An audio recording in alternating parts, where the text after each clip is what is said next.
旅人旅人おーい、お前今日ぼーっとしすぎじゃないか？どっか悪いのか？最近ずっと旅をしてるし、体調を崩してもおかしくないよな。そうだ、白術のところで見てもらおうぜ。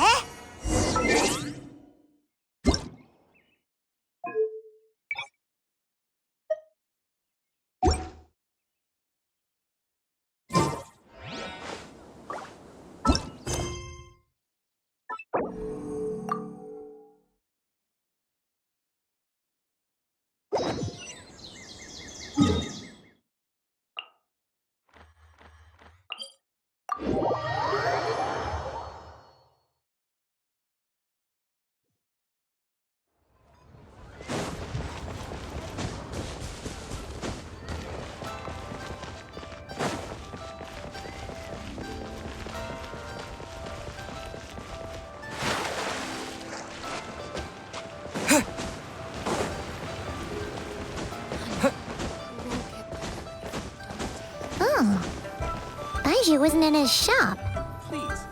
Oh, you're looking for Dr. Baiju. He's resting today, but he said to send any patients to the back room. Ah, okay. Thanks. We'll head on through.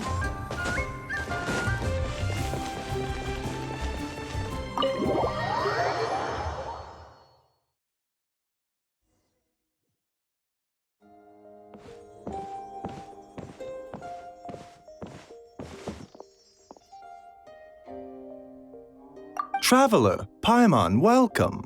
What can I do for you? It's the Traveler.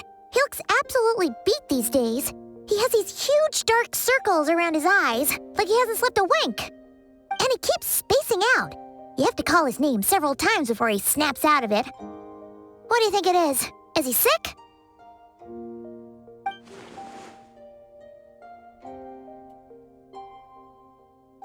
Very peculiar. In all the time we've been acquainted, this is the first time you've come to me with a health complaint.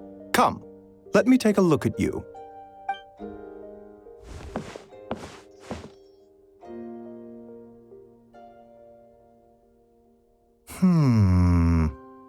Okay, Paimon does not like that expression, Baiju.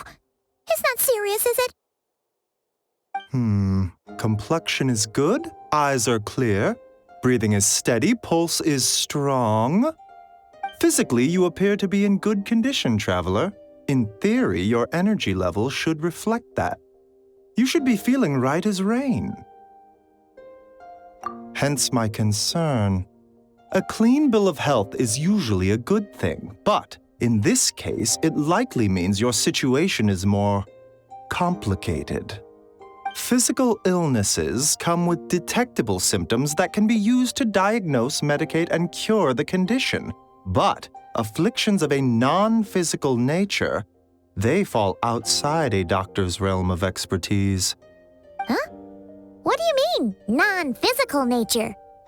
Curses, dark magic, it's hard to say. It could just as easily be a simple case of mental fatigue. Why don't you rest here for a bit? Whatever it is we're dealing with, clues to your condition are sure to reveal themselves in time. Once we know the root cause, we can administer the right treatment.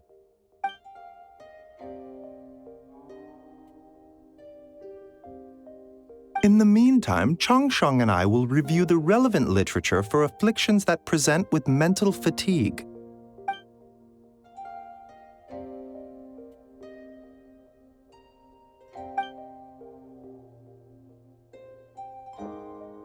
Oh, must be a rare condition if not even Baiju and Changsheng have seen it before. Well, all we can do is take their advice. You look like you're about to collapse anyway. Just get some rest. Paimon will be right here by your side. Fingers crossed you'll be all better when you wake up.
Besides, you're making Paimon look like an early riser.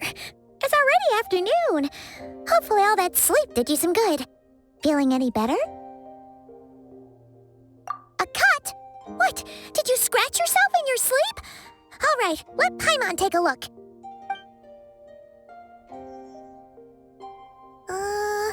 Nope, nothing there. Wait, did you have a nightmare? Okay, don't panic. Paimon heard that dreams tell us what we need by showing us the opposite. So, if you had a nightmare, maybe all you need is something to cheer you up. Come on, Paimon will treat you to something yummy.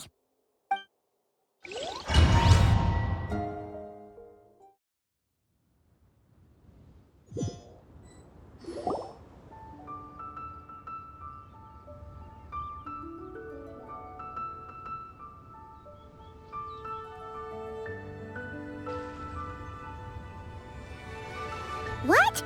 So, in this dream, you were trapped in a weird place with thick fog everywhere, and then a spike came out of nowhere and stabbed you in the back? Oh. Okay, well, that's a new one. Are you sure it was a dream? 'Cause from the way you describe it, it sounds like you were really there. But then again, you woke up right where you went to bed, and you were definitely in a deep sleep this morning. Then, it's decided. Paimon will stay up and watch over you tonight. If anyone tries to mess with you, Paimon will beat him up. Or, wake you up first and then we can beat him up together.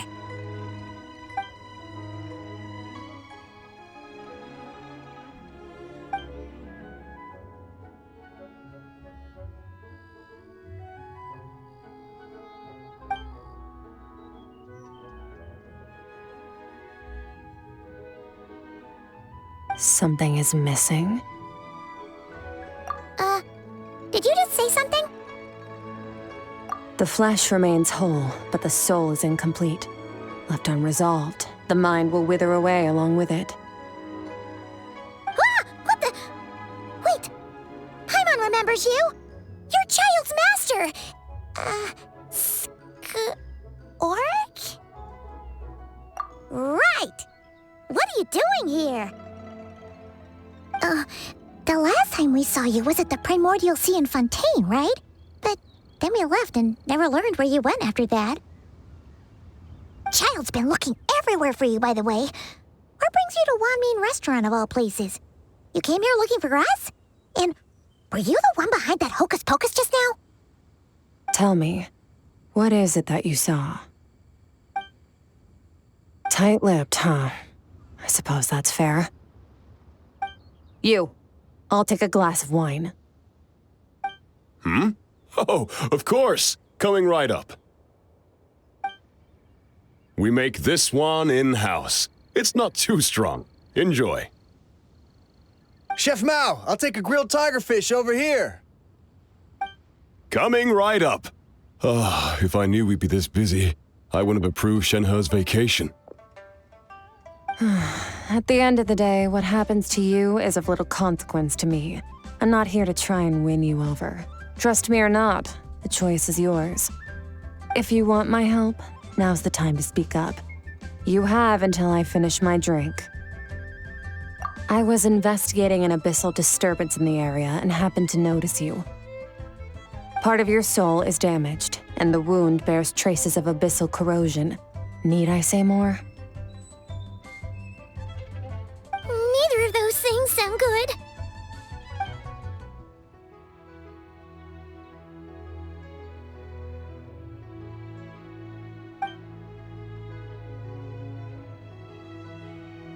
Well, should we trust her? She mentioned an abyssal disturbance. Maybe that has something to do with what's going on with you. But we could always find a different expert on the abyss to help us out. Yeah, and that thing she said about your soul being damaged is scaring, Paimon. Definitely something we should fix sooner rather than later. Skirk's an interesting one, that's for sure. But from what Child's told us, she doesn't seem evil, at least. 1, 2, 7, 10. That'll do. Well, have you made up your mind?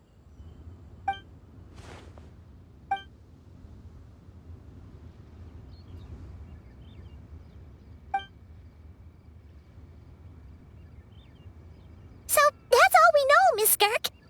Ma'am, can you help us? So, you couldn't disperse the fog. I understand. Come find me in the Gwali Plains when you're done here. Oh, and I left cash for the drink on the table. Settle the bill for me, will you? Oh, okay. Huh? She disappeared.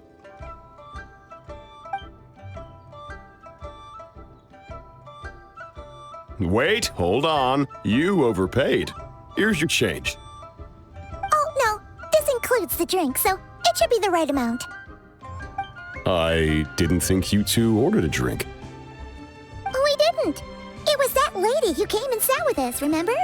You brought it out to her yourself. You sure? I could have sworn there were only 2 of you at that table. What? What'd you put in their dish, Chef Mao? Some kind of hallucinogenic mushroom? You got them seeing things. Seeing things? Wait, so neither of you noticed her? Young lady? About this tall, wearing a purple dress? She ordered a glass of wine. Oh, now you mention it, that vaguely rings a bell. And it looks like I did open the wine jar, so it must have just slipped my mind. In any case, that settles your bill. Come again soon. Coming! Okay, what was going on there? It's like they didn't remember Skirk being there at all. Even Paimon was half convinced we hallucinated the whole thing. But that Mora she left for us was definitely real. Oh, this whole situation is giving Paimon the creeps. But anyway, she told us to head to the Gwali Plains, right? Let's not keep her waiting.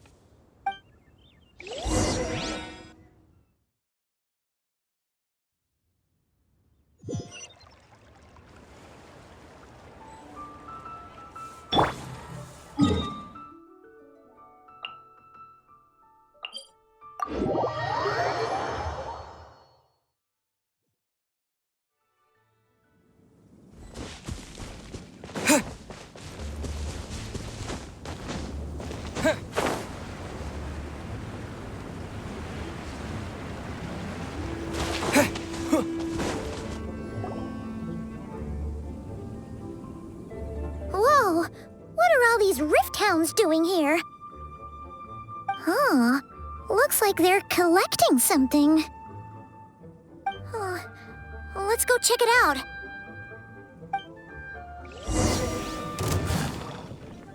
Spring forth! Here! Rain outlines your fate. Huh? Lightning, purify! Dissipate!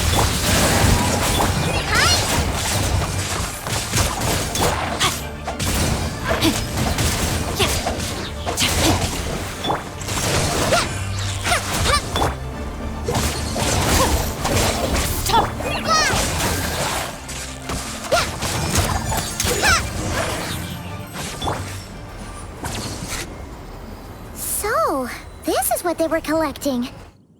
It looks kind of like... Yeah, what is going on here? From the moment they are born, all beings with great power have an impact on this world. Even if their body is sundered and their soul extinguished, their influence remains. Gods are the most common example of that. The remnants of gods who fell thousands of years ago remain buried deep within the earth, carrying within them a warped will and a dark curse. Together, these remnants form what you call god remains, and it appears that some of those sealed here were dug up and removed. There are traces left, but they're fading fast.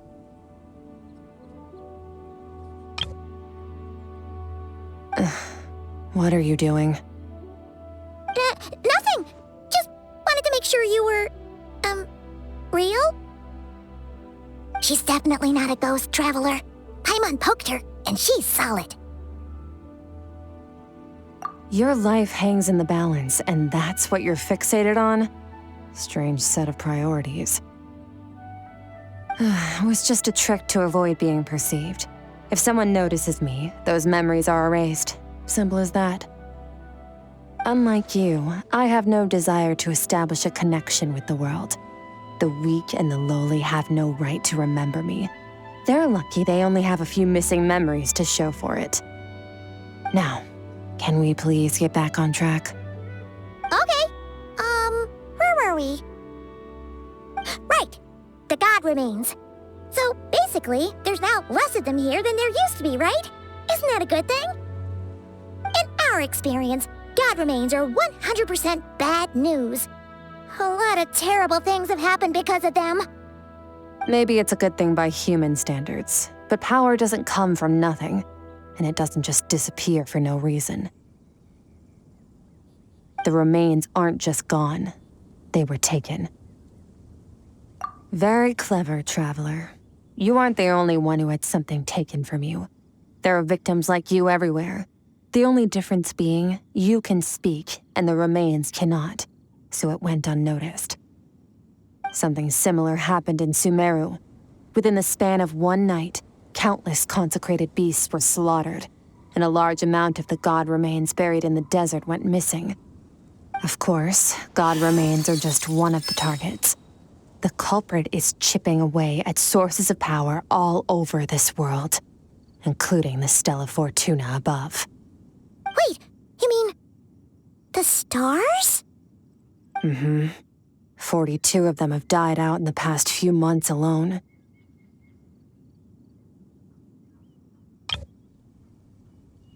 In Conria, people believed that powerful individuals have corresponding Stella Fortuna. Even should that individual fall, their Stella Fortuna would not disappear, but gradually evolve into a new constellation. Yet now, stars are disappearing from the skies entirely, and it's not hard to deduce what's happening to the power they contain. Something has been leeching power from this world like a parasite steals nutrients from a host. And now, it's no longer satisfied with the remains of the dead. It wants you. This time, it only took a fragment of your soul. But next time, there's no telling how far it could go. No one knows. All I know for certain is this. Getting back what you lost will not be easy.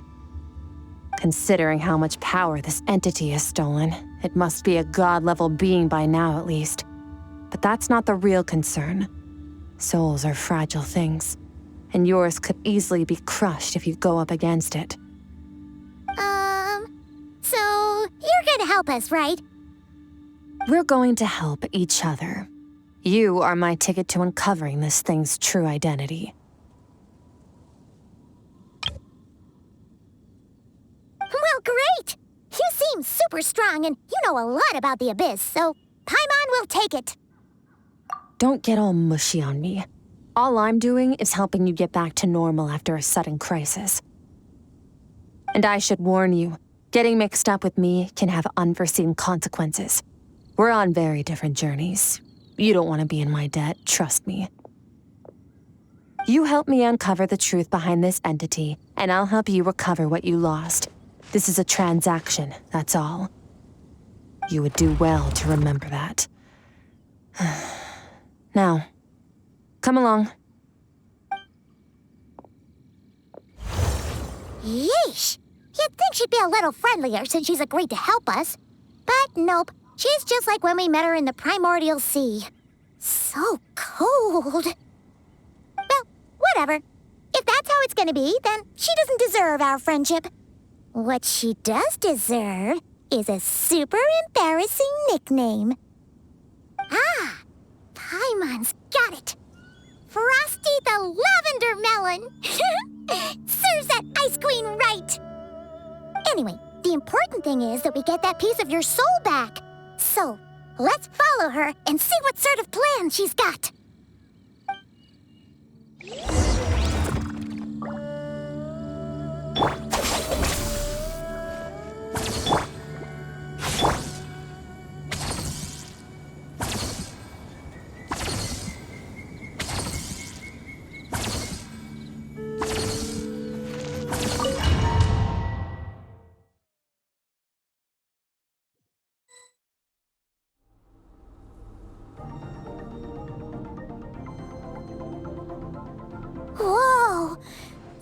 place is way bigger than Paimon expected. Where are we? This is where I live. I suppose it's the closest thing I have to a home here. It is. I brought you here because time flows differently in this place. I don't know how much Ajax has told you, but when he fell into this space, I mentored him for 3 months. In that time, only 3 days passed in the outside world. Ajax? Oh, right! That's Child's real name! Yeah, Paimon remembers him mentioning something like that. So, a month here is equivalent to 1 day in the outside world? That should mean we're safe from that power-hungry soul snatcher for now, right? Yes, well, I didn't bring you here just to show you around. In the outside world, the Traveler could be attacked at any moment, but coming here has bought us quite a bit of time. Now, we just need to figure out how to investigate that place you saw, the one full of fog. Both your description and the abyssal disturbance I felt point to that space having some connection to the abyss. It could even be a domain similar to this one. The thief who stole that fragment of your soul is hiding there, but the abyss is a chaotic and turbulent place. If we want to pinpoint their location, we need to see what that space looks like without the fog. Abyssal power can grant a special form of sight. Have you ever wielded abyssal power before?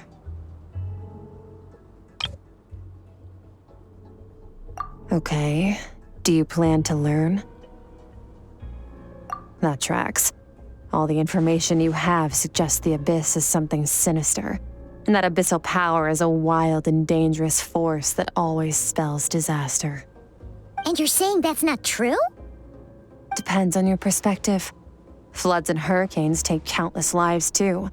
But if one day you gain the power to control them, what was once a calamity is now just another tool in your arsenal.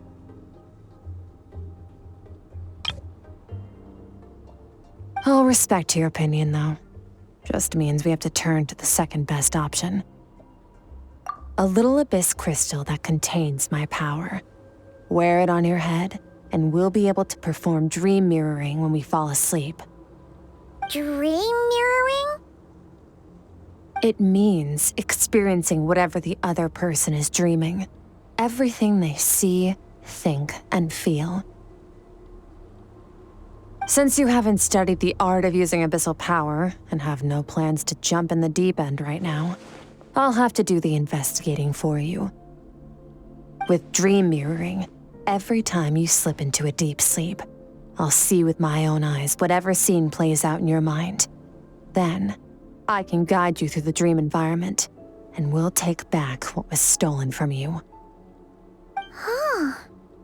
You make it sound so simple. Tough to say. This is an unprecedented situation for both of us. Even assuming we do manage to find where this entity is hiding, like I said, getting your soul fragment back won't be easy. To play it safe, I need to give you some special training first. Wait, you're gonna teach him some of your martial arts? Does that mean the next time we see Child, we have to treat him like our senior? Do as you want. For my part, I don't see you as my disciples. You're already a pretty good fighter. All I'm planning to do is build on your current skills and train you for the specific scenarios that I think we might face. But that's enough talk. If you're ready to do this, then come with me. Time might be more lenient here, but that's no excuse to waste it. Oh, she moves fast. Paimon can hardly keep up with her. So, special training, huh? Kind of a rare opportunity. With your skills, there's not a lot of people qualified to train you. The last time something like this happened was probably anti-Raiden Shogun training, right? Oh, feels like a lifetime ago. Skirk seems pretty strong too, though. Remember how she said that the all-devouring narwhal was just her master's pet? Maybe we really will learn something here.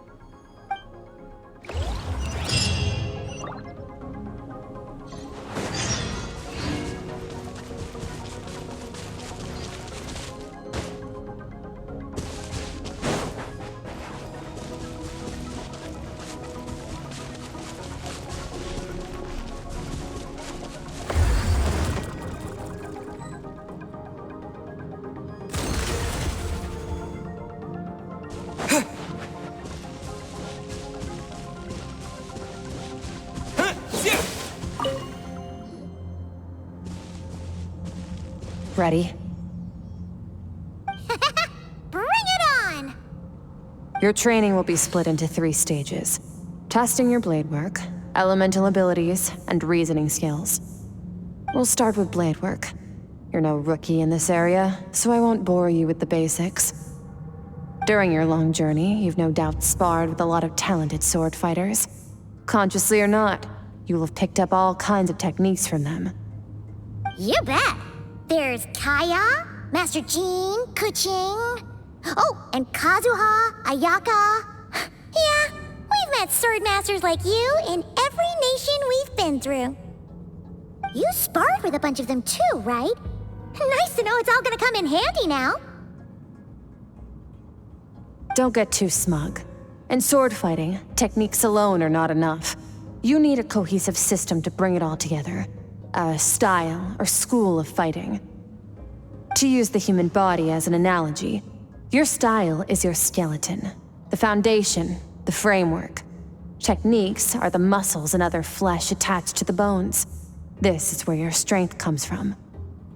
Improving your sword fighting is like growing that body. If your frame got bigger and taller, but you didn't add any muscle mass, you'd be weak and flimsy. Then again, if you packed on pounds of flesh without a big enough frame to support it, you'd end up bloated and unwieldy. You need to do some introspection. Take a good, hard look at your past experiences and figure out which parts of what you've learned are just techniques, and which parts can be used to form your own system of blade work. Only then will you get the full utility out of all your thoughts and observations along the way. Only then will every strike you deliver make perfect sense. Wait, is that it? Paimon thought you were gonna teach him some cool new moves. Like when you went swoosh and opened a tunnel to another place. One day, you'll reach a new level of power where you realize that even that's as basic a trick as any other. But right now, our sword styles are so wildly different that teaching you mere techniques is pointless. There are no shortcuts in the pursuit of power. Failure is your best teacher, and rigor is your coursework. That's all I have to say. Time to make a start.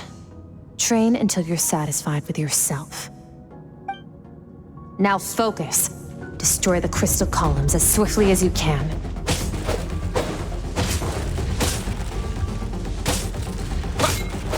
Yeah!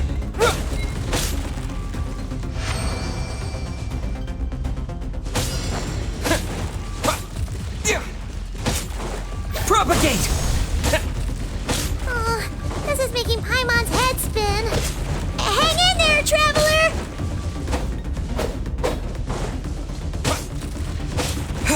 Scatter! Sa! Yeah! Here!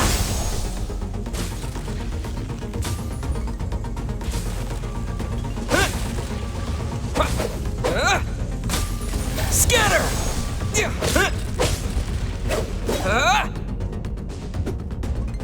Yeah! Yeah!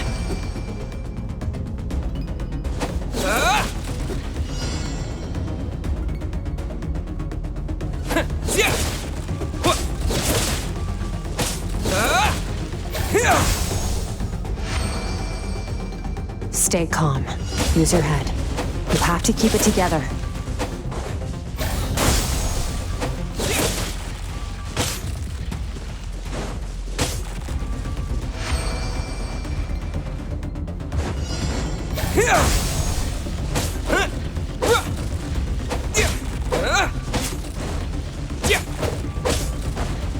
Propagate! Yeah! Yeah!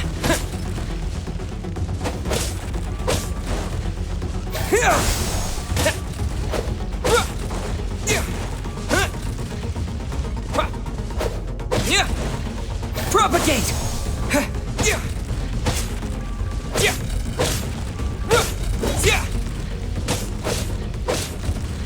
Scatter!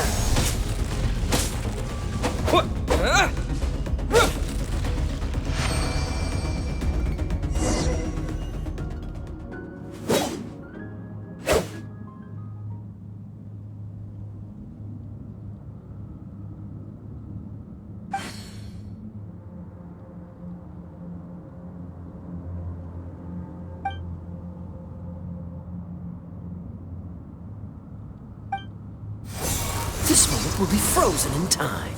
Cut to the chase.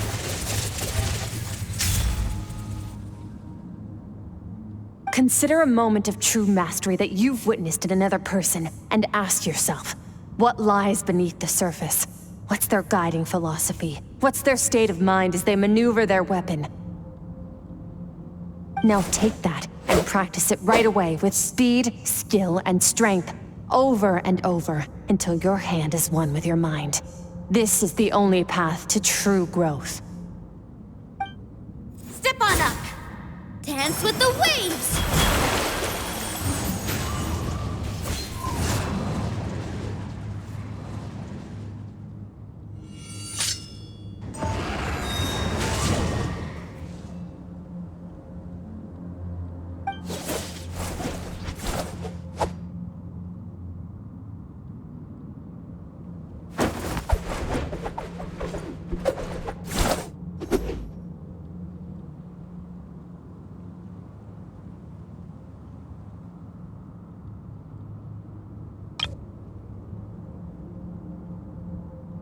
If you start to tire, empty your mind, but do not stop.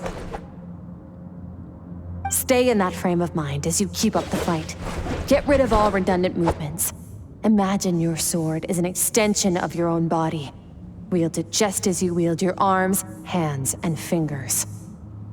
'Twas on a deserted, moonlit night that the hero approached the vile dragon's limpid lair.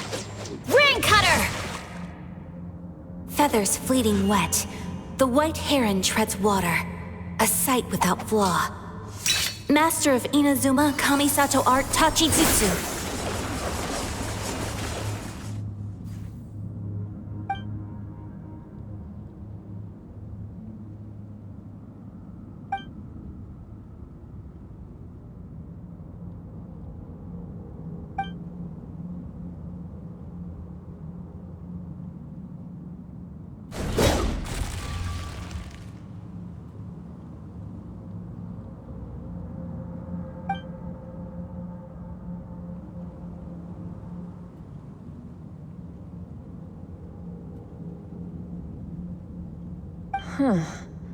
Looks like you've made some real progress. That concludes your training session. Awesome! Paimon knew you could do it! How do you feel? As you should be. Time flies when you're training hard. You've actually been going for several days now with no rest. Yeah, meanwhile Paimon's had a whole bunch of naps. But you were so focused, she didn't want to interrupt you. Go get some sleep. I'll be doing the same very soon. Let's hope you see that foggy place in your dream, so I can get this investigation over and done with.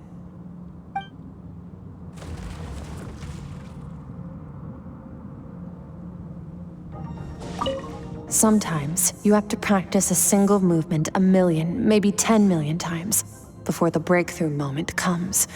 Nothing in the outside world can help you in this process. The most important thing is to remain patient.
Skirk, why are you skipping classes again? We've talked about this.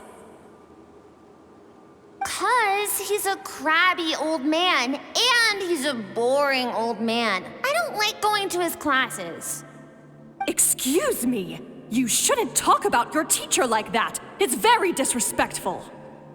All right, let's not get into a big fight about this. Skirk's learned what she needs. There's no point forcing her to sit through more classes if she doesn't want to be there. But I'd still love to hear about what you got up to yesterday. Why don't you tell your dad all about it? I went diving, and I saw this huge fish. I never knew they could get that big. It looked kind of dumb, though, with that stupid big fat head. I tried to shake its fin, but it just spat water at me. Oh, and today, I'm gonna go to that prairie up north. There's supposed to be this giant bird there that can spit fire. I bet if I climbed on its back, it could fly me all the way to the stars. Then I suppose your old dad should get one as a pet too. Otherwise, how are you gonna hear me call you for dinner up there in the stars? When it's time to eat, I'll come back on my own, Zilly. Anyway, gotta go. Bye, Mom. Bye, Dad. Wait! Put on a coat at least. You'll catch a cold. I'm talking to you, young lady. You spoil that child, you know. Ever since that merchant ship arrived, she practically lives outside. Always going on about exploring the beyond one day, whatever that means. Ah, let the kid do what makes her happy. Besides, we both know you're all bark and no bite. Come on, our little adventurer is gonna be hungry when she gets back. Let's get started on dinner.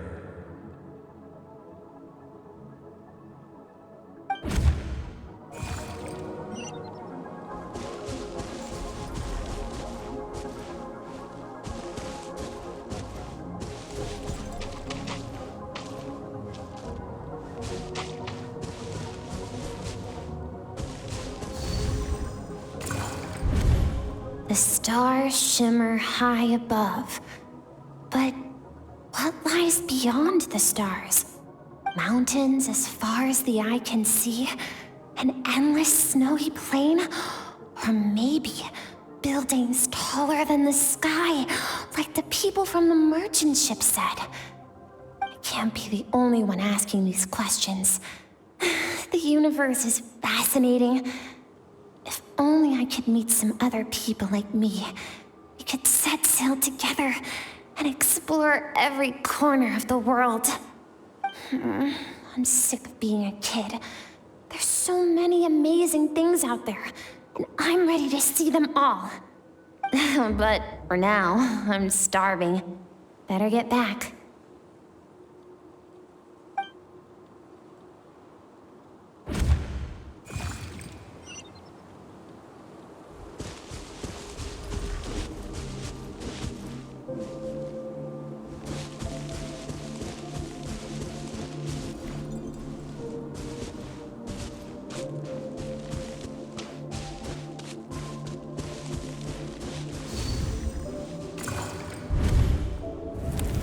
Don't let a single one of them get away! No, please, spare the children! Stay back! They're coming! Run! Help! Eliminate the threat. Take them down! Don't be scared. Help! This way! We'll never make it! Fire. There's fire everywhere. What happened? I told you we shouldn't have trusted these outsiders!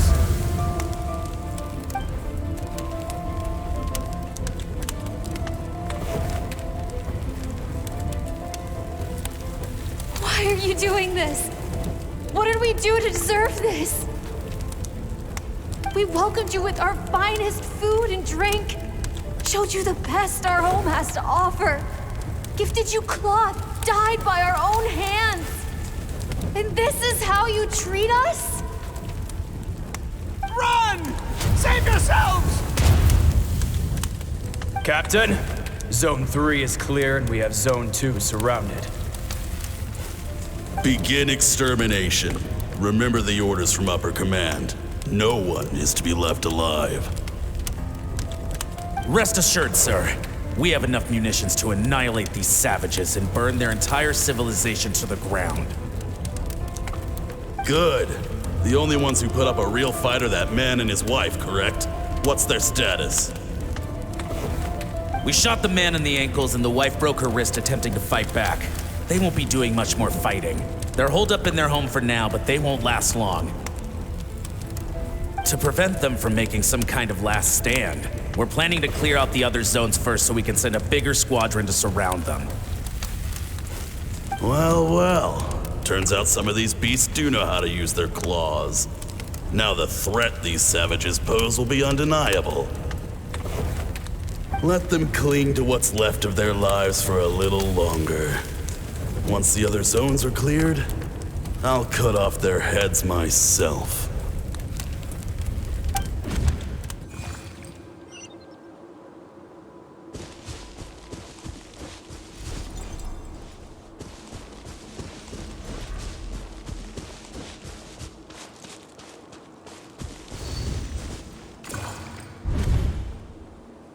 Dad? Mom? Skirk, you're all right? Thank heavens. I'm so happy to see you, sweet girl. But you need to go. It isn't safe here. They'll be back any second. What happened? You're bleeding a lot. Dad? Mom?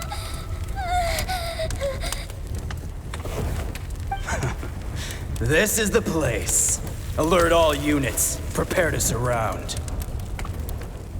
Run, Skirk! Run as far away as you can! Don't trust anyone!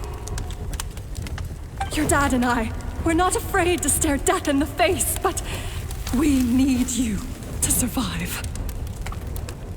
My clever girl, so curious. You're already so brave. I know you're going to grow up to be such a positive light in this world. Whenever you miss us, just play this song. Remember, life is a gift. Don't let darkness claim it. Break down the door! Look what we have here. A savage that can pluck a tune. Well, the show's over.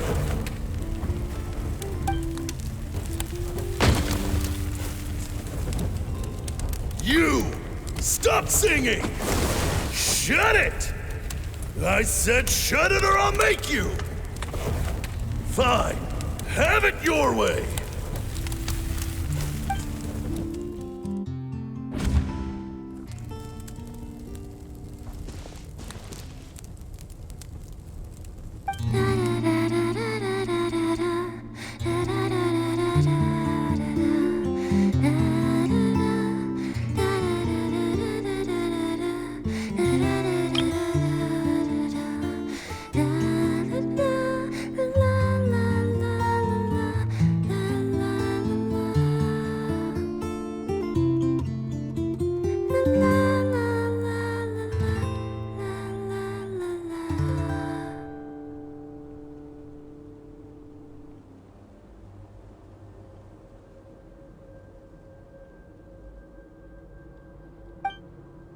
Oh, you're awake?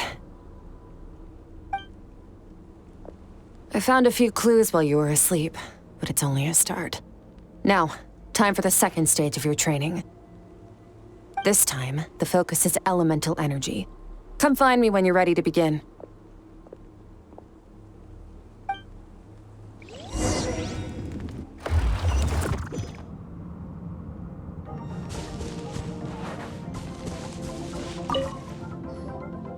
Man, staying in the abyss feels so surreal, don't you think?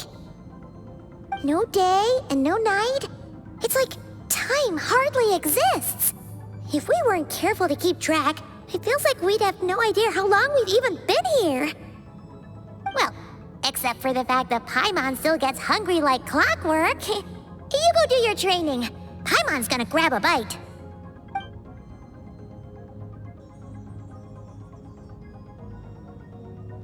The way I see it, the pursuit of power is divided into 3 stages. The first is mastering the use of standard weapons. Next is learning how to harness natural energy. And after that, you're free to challenge even higher dimensions. The natural energy of Teyvat is, of course, elemental energy. But that's not my area of expertise. I draw from a different source of power. Abyssal power, yes. Also known as the power of the Void Realm. My master, Sertologi, is a true expert in that area. After all, he was one of the group of 5 that infamously stole the all-encompassing power of the Abyss, an act for which the people of Conria gave them the epithet, the 5 Sinners. The elemental energy of Teyvat, on the other hand, is derived from the power of the Light Realm. These 2 forms of energy exist in direct opposition to each other. Suffice to say, there's not much I can teach you this time. A keen observation, traveler. Call it respecting local norms. The Abyss stands in direct conflict with the will of this world. So, to make my life easier, I disguise my power to make it appear cryo-like in nature. It's a technique I learned from some Conrian ruins, known as the 7 Shifting Serpent. If you ever change your mind about delving into abyssal power, I can teach it to you. So I've heard. You seem to have a knack for removing abyssal power. But is purification really what's going on there? Like I said, power does not simply disappear. Just thinking out loud. Let's focus on your elemental training. That's what's gonna help us if the situation gets tricky. True growth comes from adversity, but only if you make the choice to pick yourself up again every time you fall. So, it's time to push yourself to the limit, and then keep pushing. This is the only way to advance at pace. Use the power of Animo to clear the field as fast as you can.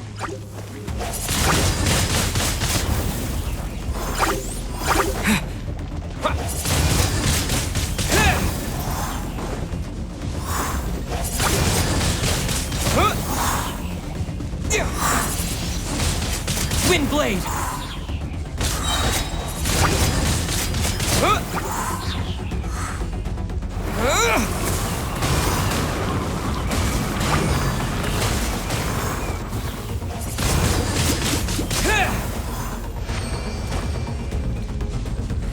Observe your surroundings. Look for things you can use to tilt the scales of success in your favor.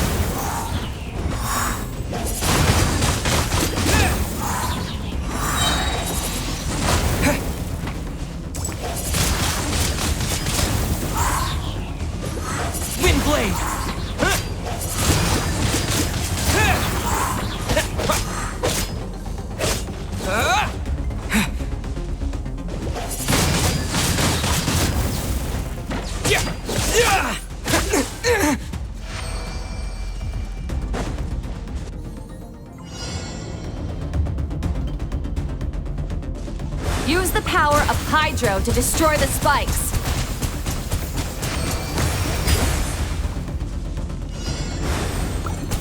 Faster. Don't give them a chance to strike you. You need to be quicker than you were in your dream. You can't afford another injury like that. Water jet!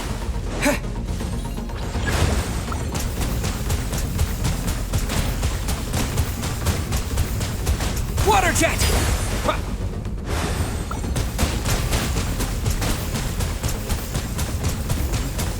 Go!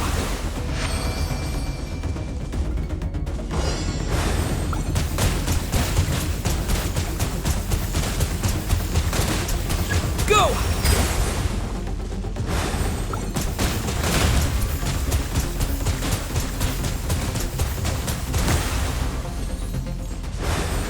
Water jet!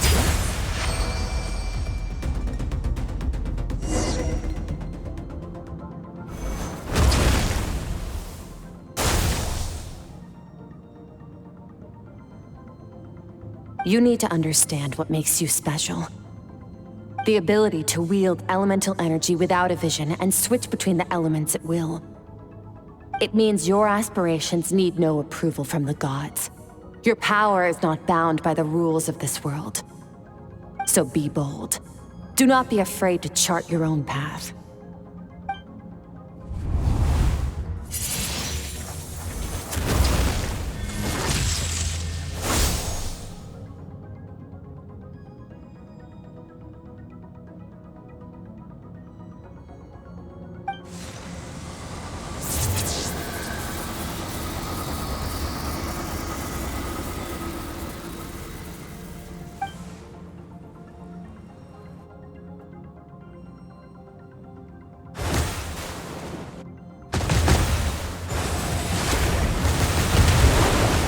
Very good. It seems you've reached a deeper level of connection with the elements. Long enough for you to lose yourself in your training, which is a good sign. Relentless practice with the elements has drained all your strength, but it's also what allowed you to make progress. Get some rest. When you wake up, we'll proceed to the final stage of your training. If you wish to master the elements at a fundamental level, you must see the entire natural world. Nature in all its places and forms. That is part of what it means to be a traveler.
What is the secret to power?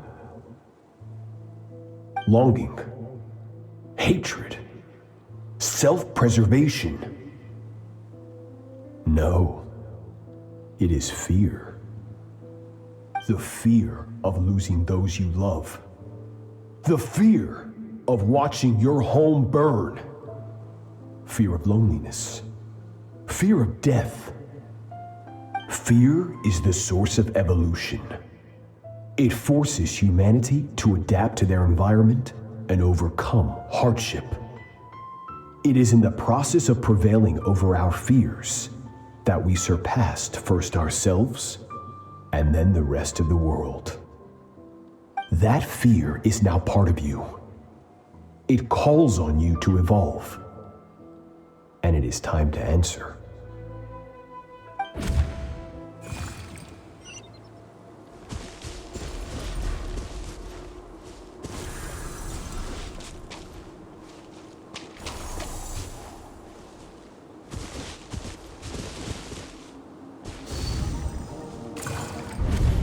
Any minute spent missing home is a minute wasted.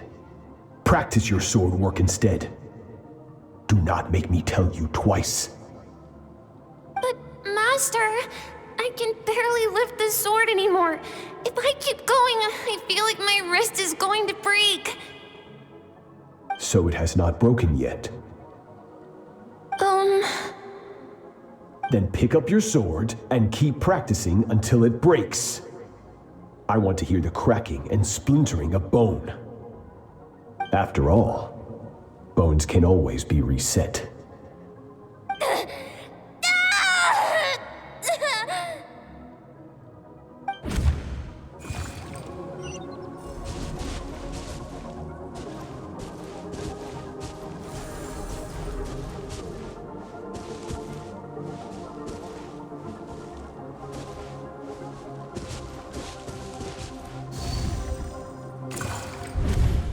Good, Skirk.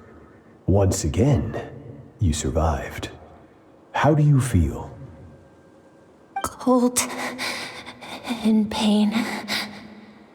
These are signs that you are adapting to the abyss. Each time the flesh is torn and the spirit crushed, each time you claw back from the brink of death, you become stronger. I now understand why these people sought to destroy your homeland. Your potential goes beyond even what I could have anticipated. But you still have much to learn in your pursuit of strength. Your mind is rife with distractions. From now on, I shall show no mercy in your training. You must learn to shut out all the pointless emotion, crush the self that makes you weak, and become master over your physical form. Get up, Skirk. Wipe the blood off your face. Cut away the rotten parts of your flesh, and mend what is broken. Then take up your sword.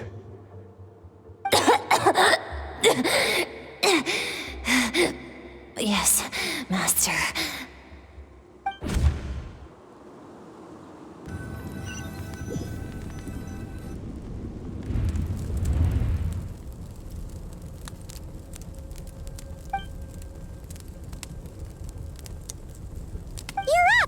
Hopefully you got some good rest. Skirk said to tell you that she's ready to start the final stage of your training whenever you are. So, want to head over now? Or did you want to wait a little?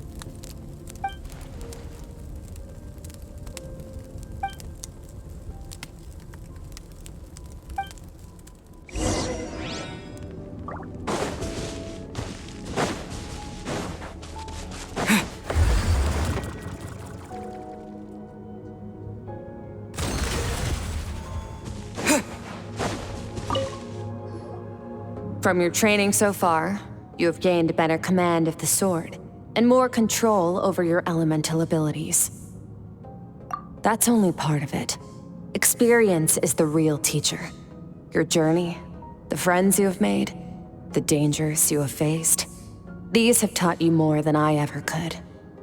Now, it's time to focus on how you react under pressure.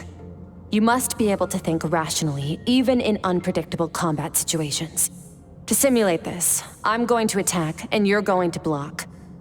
Ready?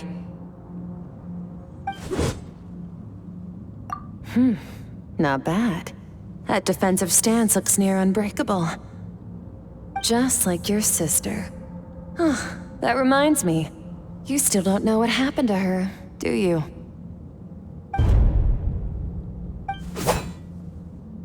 Hey, no fair! That's cheating! You think every opponent has the same moral code as you? You can denounce their deplorable methods all you want, but only if you live to tell the tale. The dead don't get to complain. Strong emotions will always arise in combat.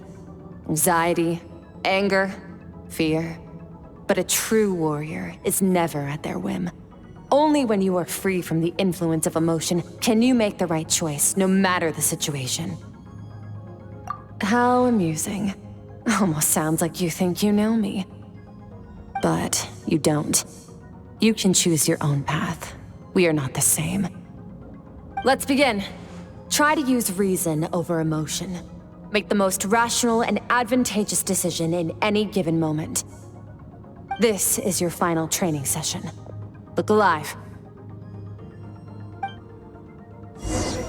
Same drill as before, but this time I'm going to interfere.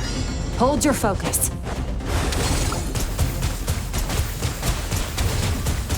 Water jet!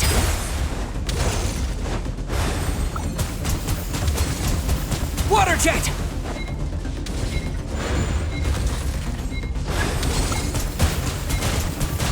Go!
Not bad. Better than I expected.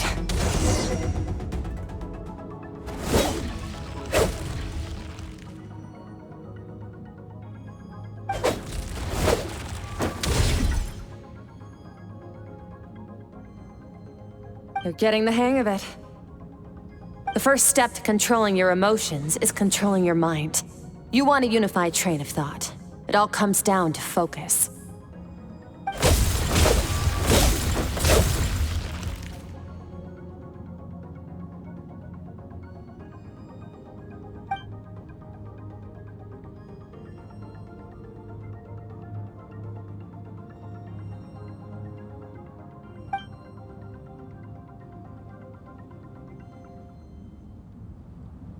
Your mind is rife with distractions.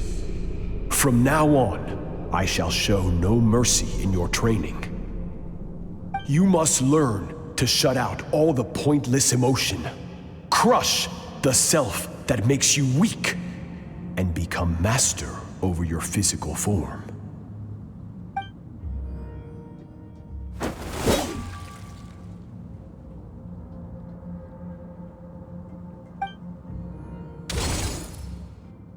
Stop.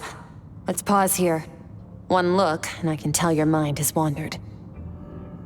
That's to be expected. There's a limit to how long a human being can concentrate on one thing. Staying calm and focused sounds simple in theory, but in practice, it's more demanding than sword work or elemental abilities.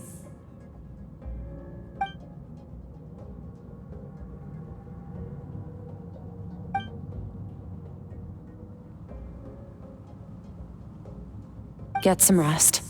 No point training further if you're already dead on your feet. Like I said at the beginning, the only goal of this training is for you to reach a point that you're satisfied with. You managed to push past your limits, which is a good start. You can be proud of that and sleep well knowing that you've earned it.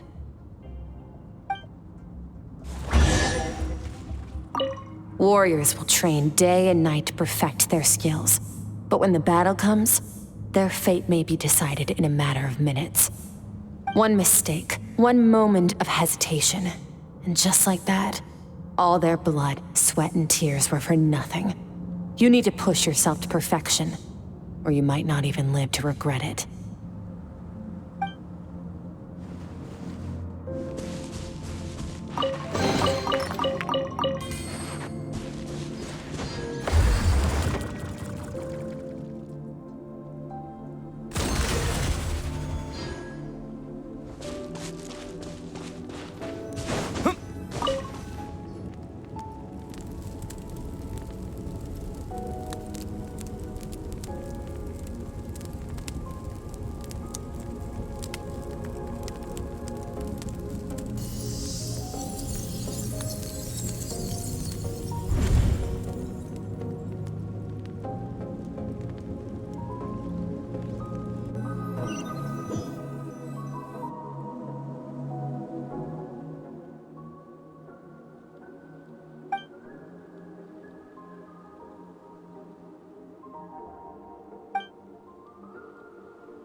Skirk is amazing. She faced down that terrifying giant and cut its head clean off. Oh, she got hurt though, didn't she? I heard it was pretty bad. Yeah, well, that's a given. But the moment she was on the mend, she got right back to practicing her sword work. I heard Master suffered a grave injury once too. Lost an arm and a leg and still came back stronger than ever. Skirk's becoming more like him by the day. Incredible! I wonder if I'll ever reach their level. They're always so resolute, so unshakable.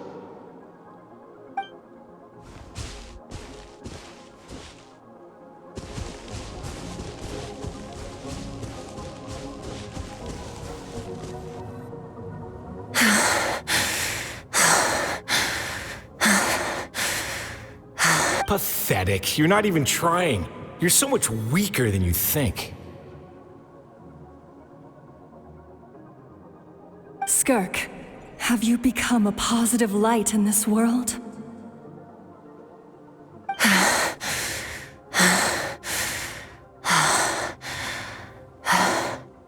Do you even remember how many of us perished in that fire?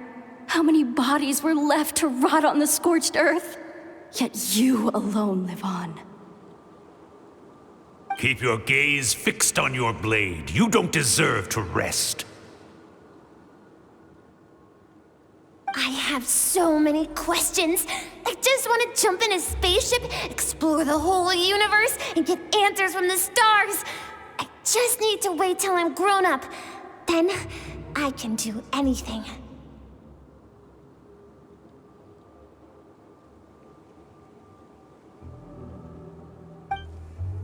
Now, you must bid farewell to who you were in the past and become someone stronger. Run! Skirk, run! Only death awaits us here. Keep running, and don't ever look back.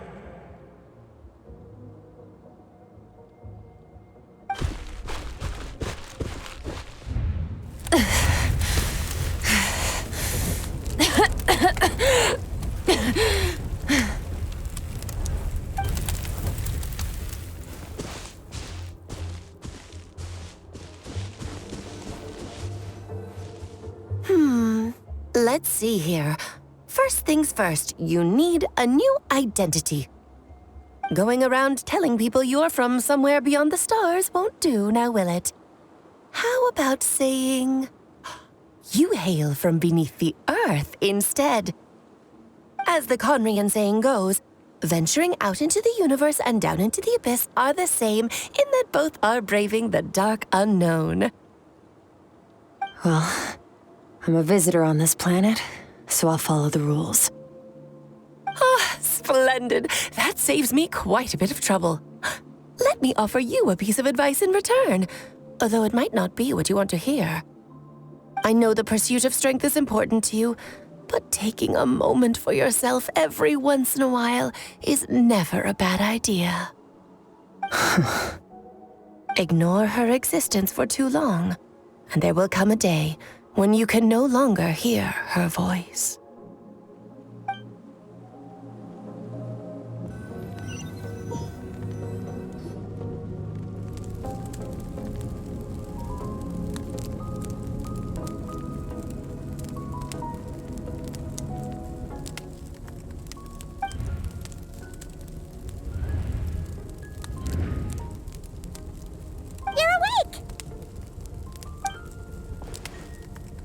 Be starving, right? Ta-da! A barbecue feast just for you. Of course you are. That's why Skirk and Paimon got this all ready for you. Dig in before it gets cold. Ah, well, if you're around someone long enough, it's bound to happen. Plus, Skirk can cook. So, Paimon decided she can forgive the whole Ice Queen thing. Paimon's not one to hold a grudge.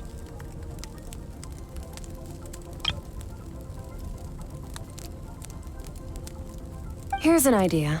Let's save the chit-chat until after the meal.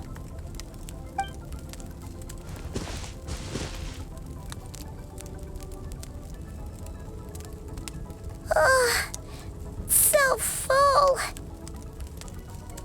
Okay, it's Paimon's turn to sleep now.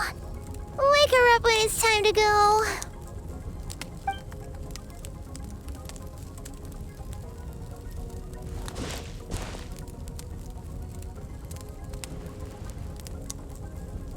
I have good news.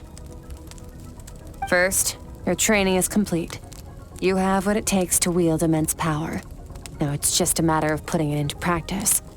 Continue to learn from your journey and hone your skills against formidable opponents. Second, I've located the culprit we've been searching for. Next, you just need to retrieve the missing part of your soul, and our business will be concluded.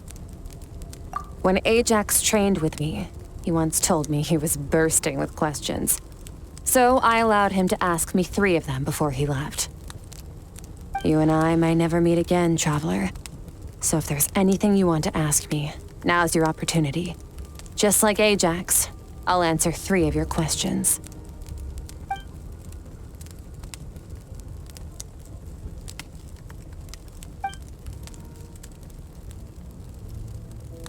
Okay, not the angle I was expecting. What makes you ask that?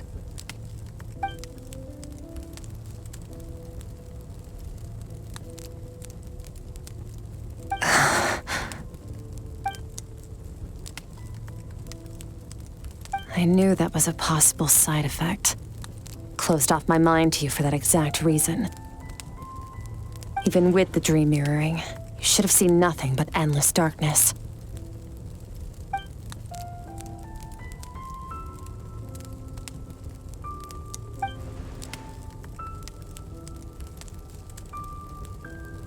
Whatever. Must have been a flaw in my execution. I shouldn't be too surprised. Due to some recent circumstances, my self-control has been lacking as of late. Since you've seen what you've seen, there's no reason to hide the truth.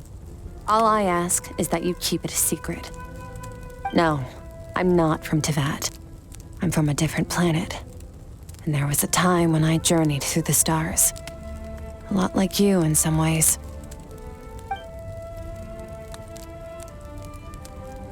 No, we're different in that respect. You're influencing the fate of this world. But me, I'm just passing through. Several hundred years ago, my master, Sertologi, opened the border between worlds and sent me here. But this is not my home. And one day, I'll return to the vast unknown of space. So, there you have it. On to your second question.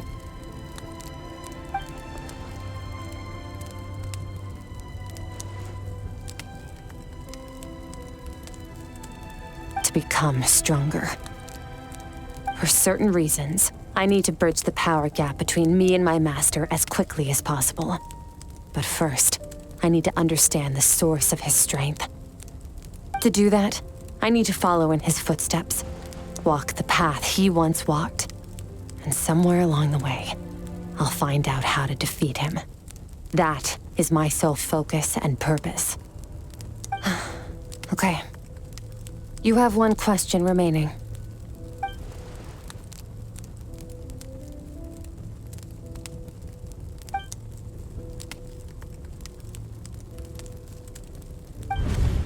You make it sound so easy.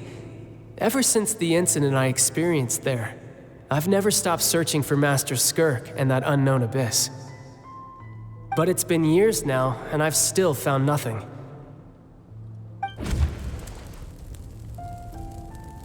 Well, your last question?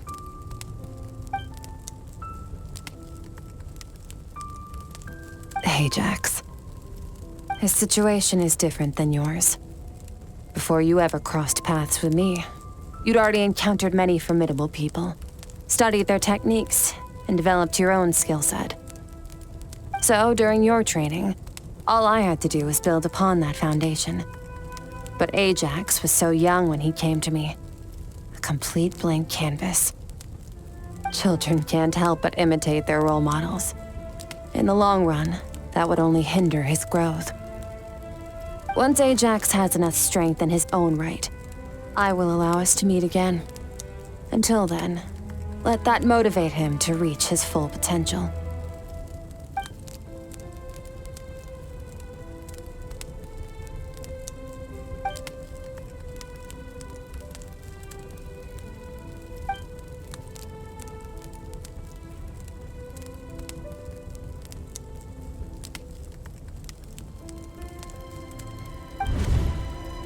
Unlike you, I have no desire to establish a connection with the world.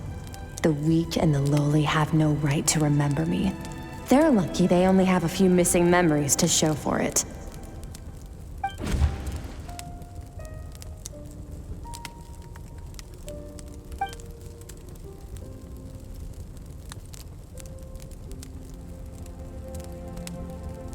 Wake up your companion.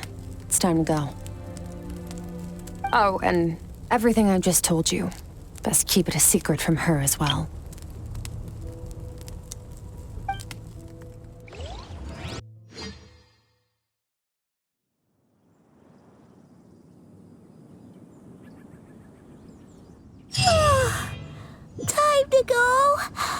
Oh, finally.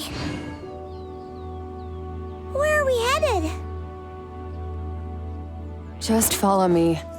I'll open an abyssal rift close to the culprit's location. It will take us to where he's hiding.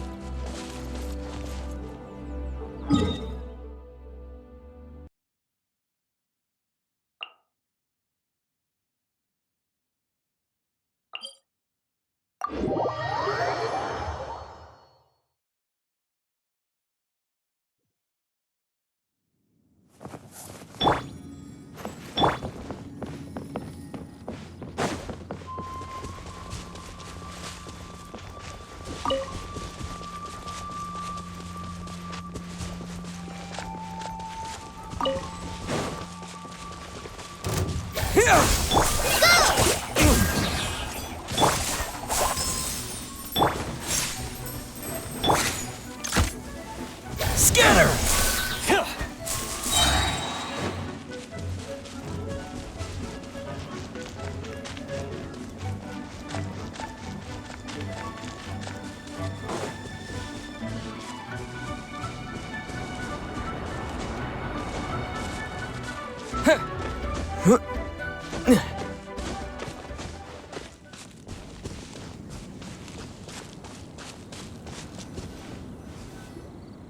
Wait, this is near the chasm, right?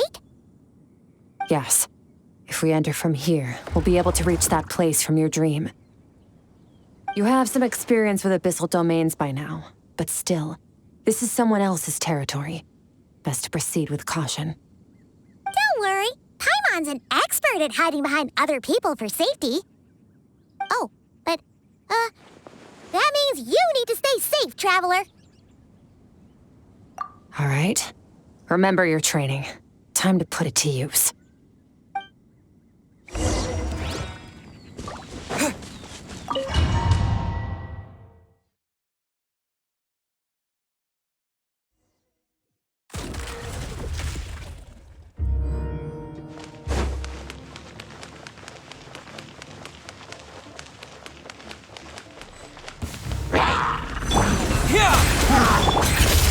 Into the void!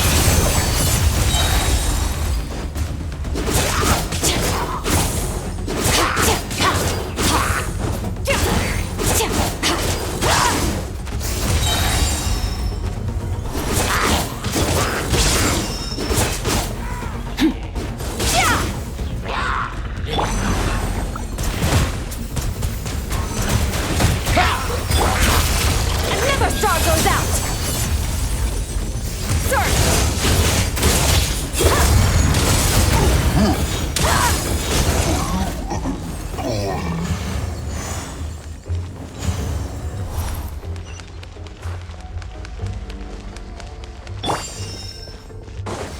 Whoa!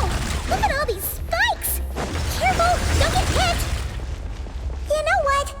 Paimon's just gonna float behind you. Come on, you got this.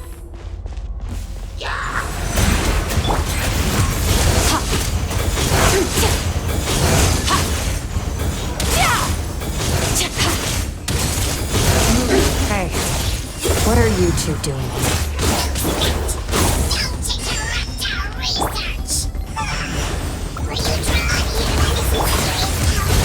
Dusty, like an abandoned house.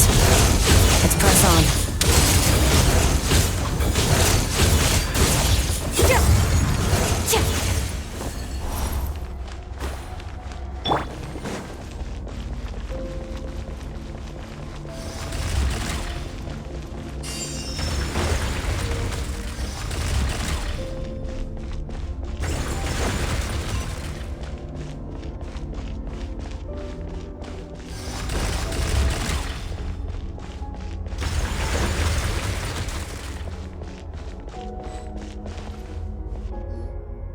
Oh, looks like this is a dead end.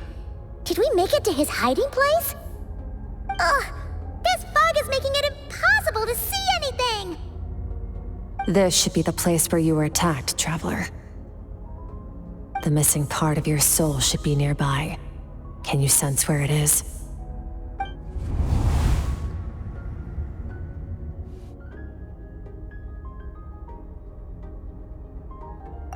Our opponent must have covered his tracks just in case. Otherwise, you should have sensed it much more strongly.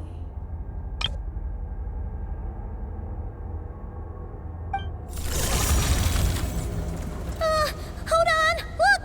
The spikes are back! Stay calm. Let's hold back a little. Give our enemy some wiggle room so we can see what we're dealing with. If you're too reckless, you might be playing right into his hands. Our enemy took part of your soul for a reason.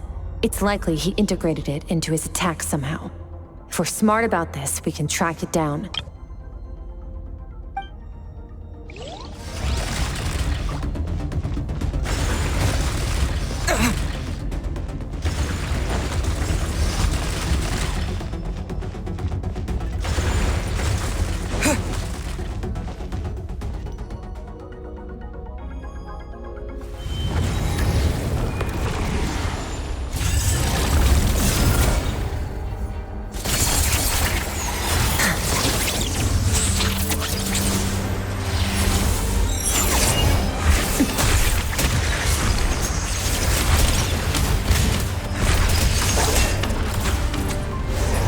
From the start, the attacks have been focused on me. Trying to break through my defenses? I see.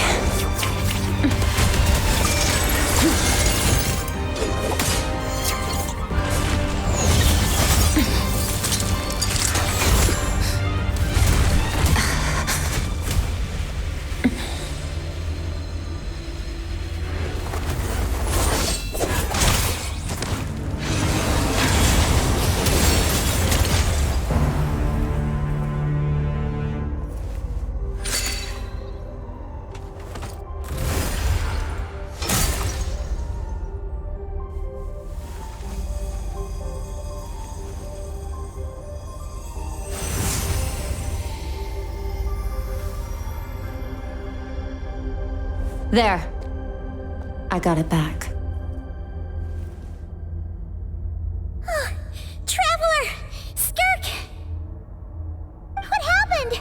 It looked like Skirk just got... In the Guili Plains, you asked me why this enemy chose you as his target. Now, the answer is clear. It's not just the fact that your strength is impressive. It's also because of your ability to, as you put it, purify abyssal power. Whatever that actually means. The fact is, that ability allowed him to do something that should have been completely impossible. Namely, break through my defenses and steal my power. No, he couldn't have known I'd come to his domain. He only stole your soul fragment because he knew the value of its power. I doubt he expected it to come in handy so soon. Call it fate, if you want. I believe that's the term they use in this world for arbitrary coincidences like this. In any case, it works to our advantage. Once I realized what he was using that power for, it gave me the chance to get back what you lost. I'll cope. Well, done gorging? Good. Time to answer some questions. How did you get the power of the all-devouring narwhal? The all-devouring narwhal? Oh, of course! Paimon knew that spike thing looked familiar. It looks just like that narwhal's horn! I highly doubt you acquired that power through your own strength. Tell me I'm wrong. You're desperate enough to scour the land for god remains and whatever vestiges of power you can find. That alone proves you wouldn't be able to defeat a creature like that. Which leaves one possibility. You know my master, the Foul, Sertologi. The Foul? Who dares call him Foul? Sertologi.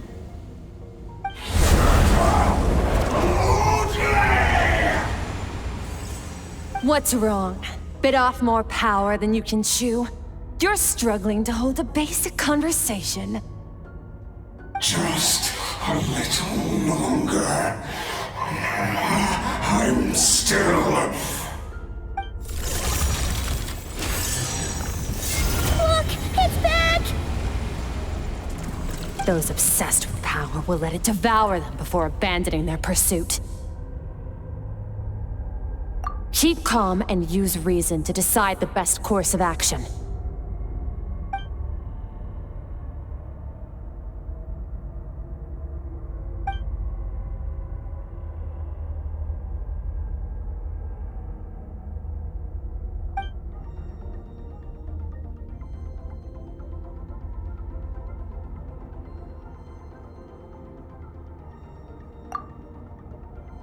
Wise decision. Final victory doesn't always come after a single battle. You've got your soul fragment back, so we both got what we came for. Let the enemy draw breath while he can. It won't be for long. Get us out of here, Traveler. You'll need to lead the way this time.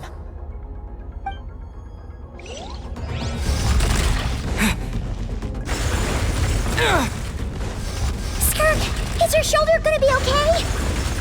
The wound is minor. It'll heal in no time. You should focus on getting out of here alive instead. Uh-oh! Falling spikes! Run!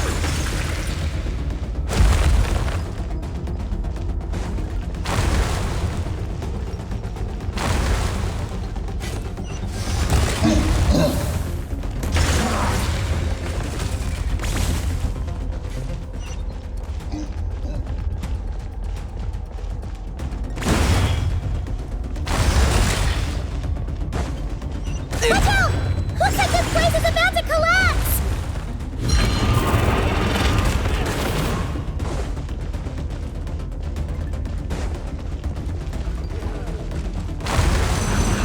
So, this guy's power has something to do with the all-devouring narwhal.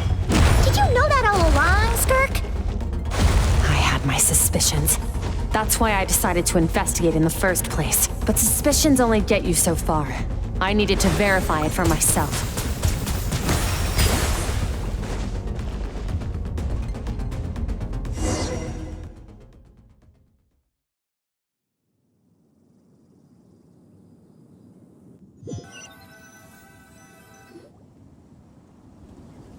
Phew.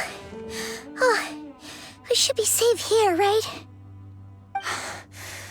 I no longer sense his presence. Can't have followed us out of that abyssal domain. Weaklings like him will find that my power is not so easily controlled. He won't be leaving that place until he's managed to digest it. You seem surprised. I suppose that's fair. You've seen but a fraction of what that whale is capable of. That gaping maw could swallow a planet whole. It's called the all-devouring narwhal for a reason. Devouring is what it does best. It can extract power from anything, dead or alive, as long as it manages to make physical contact. Yeah. When we had our run-in with that thing, Neverlet mentioned that it has an instinct to devour. Your dragon friend recognized the nature of its abilities and used the power of Hydro to protect you. That worked because it was in a satiated state, so it was somewhat less aggressive than usual. It's a different story when it has no more power to feed off of. That's when its true, voracious nature kicks in. It could devour everything on the planet in that state, which is why I cast it into that void space. But I hadn't counted on there being anyone left on this planet capable of wielding its power. To me, that says he must have encountered the whale a long time ago. Meaning, he must have known my master. Exactly. It told me everything I needed to know. Hence why I said we both got what we came for. And I believe that brings our transaction to an end. Now that you're whole again, you can get back to your own journey. I'll handle the rest of this situation myself. No way! We can't leave now! Something was stolen from you because of us! We have to help you get it back! This isn't my first taste of failure or losing power. When you fall, you get back up again and become stronger. That's how it is. But what if that monster finds you before you're all better? Plus, how are you gonna get home? It's not like you can just go swoosh and open a door to the abyss again. Not without your full strength. So, sticking with us for the time being doesn't sound so bad, does it?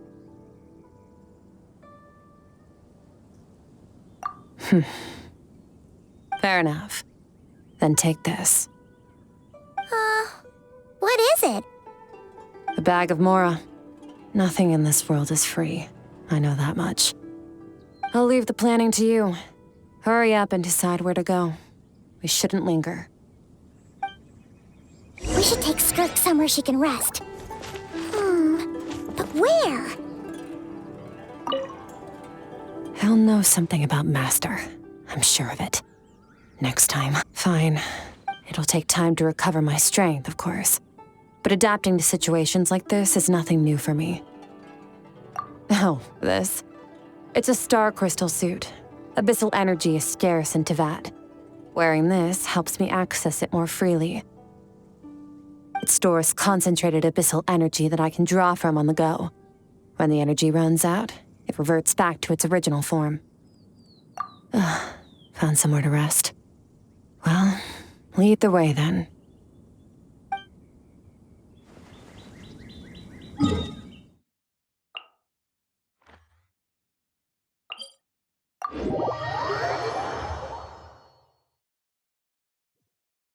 Paimon gets the feeling Skirk wouldn't like being around a lot of people. Oh wait! Baizhu said we could rest in the back room of the pharmacy, didn't he? Let's head there!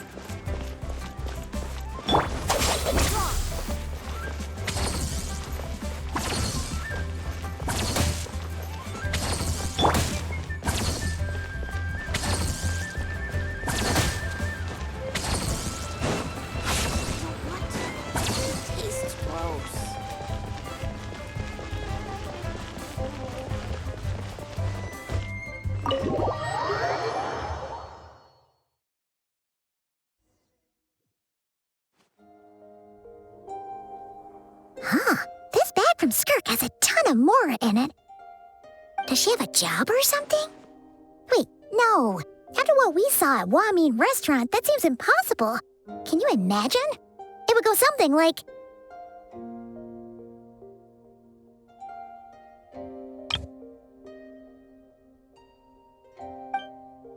I'll be collecting my paycheck now, boss.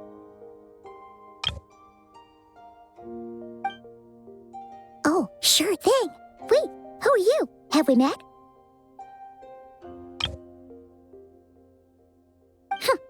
Can't hold a job if you make everyone forget about you. So, what did she do to get all this Mora? Claimed some buried treasure, took care of a few monsters that were causing trouble. Nothing untoward. It's safe to use. You heard all that? A sonorous voice like yours is hard to miss. I wouldn't be surprised if the sound of it traveled to the nearest mountaintop. Then, did you by chance happen to hear Paimon's little, joke earlier? You mean when you called me Frosty the Lavender Melon? No, sorry. Paimon totally misspoke just now. She didn't say that at all. It was, a Paimon lookalike. Yeah, she's a piece of work, that one. Always impersonating Paimon and giving people weird nicknames. Okay, fine. The truth is, Paimon didn't like you all that much at the start. But things are different now. You helped the Traveler in a big way, so... What do you say? Friends? I noticed there was only one bed. Go ahead and get some rest. Wait, what about you? I don't get tired, and I don't need rest. I'm going to practice my sword work. That should help me regain some strength. But your shoulder... Hey, don't just leave! Whatever. Let her tire herself out. She'll come back eventually. Let's get some sleep, Traveler. That comfy bed is calling, Paimon.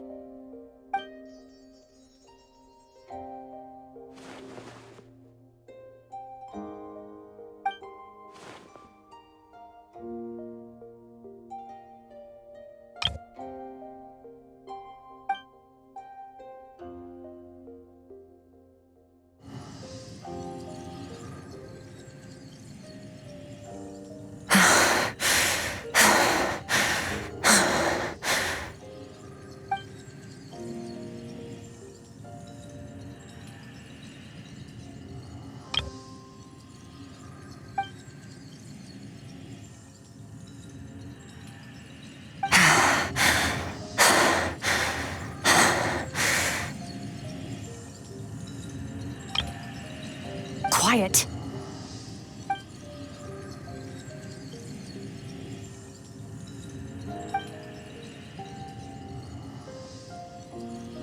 Do you even remember how many of us perished in that fire? How many bodies were left to rot on the scorched earth? Yet you alone live on. Keep your gaze fixed on your blade. You don't deserve to rest. Run, Skirk, run! Only death awaits us here. Keep running, and don't ever look back.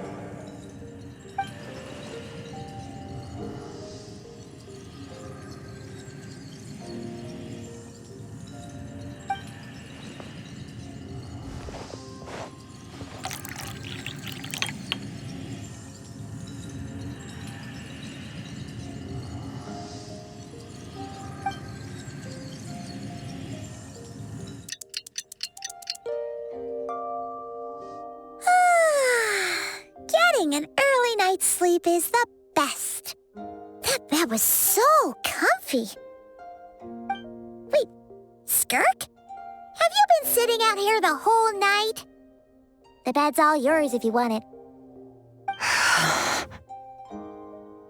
About 60%, maybe 70. Whew! Paimon thought it would take at least a couple of days. That was fast. No, not fast enough. That's 20% less than last time. Same training regimen, same intensity. Nothing felt different, but somehow the outcome fell short. No, I think the problem's with me. I need to meditate for the next 2 days. Deep introspection should help me find the issue. Ooh, sounds intense. We'll watch over you in the meantime, then. Thanks. See you in 2 days.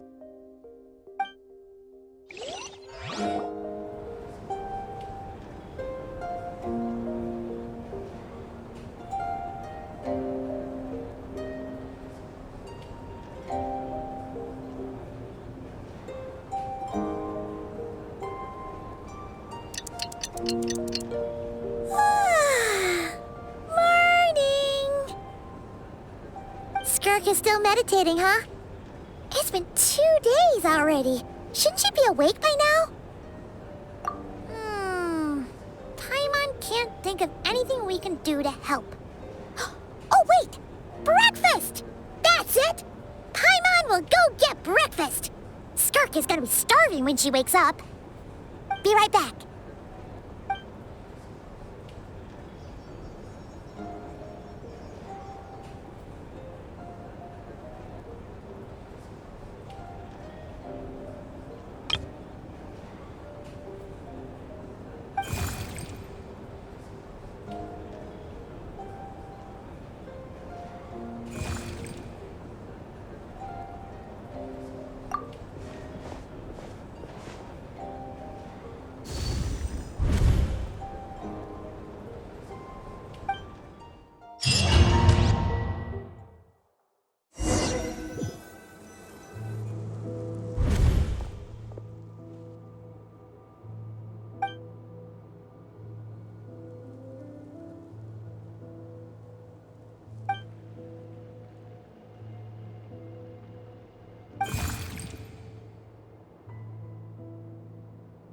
That's right.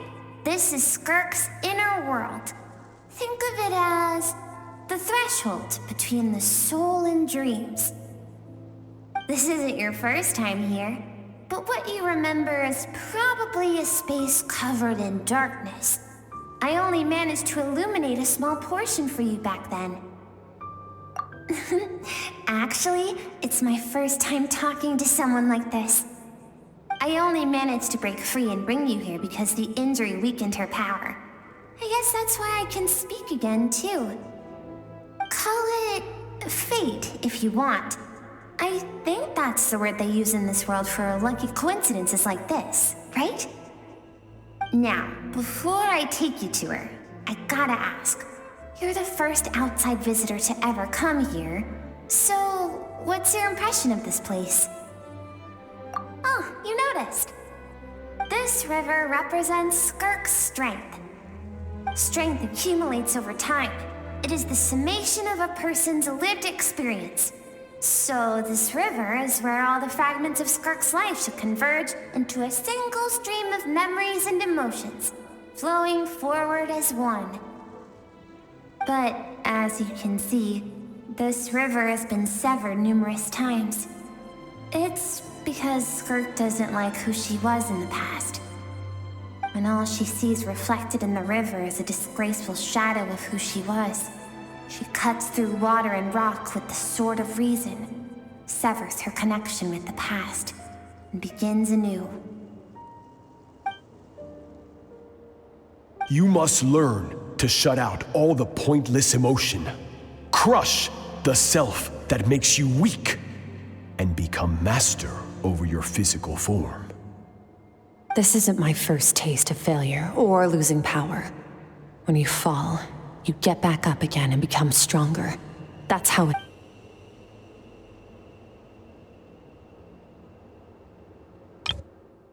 This isn't my first taste of failure or losing power.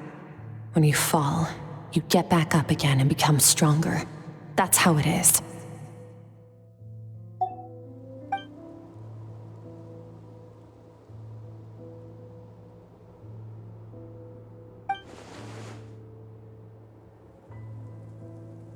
The answer to one mystery invites another question, I see.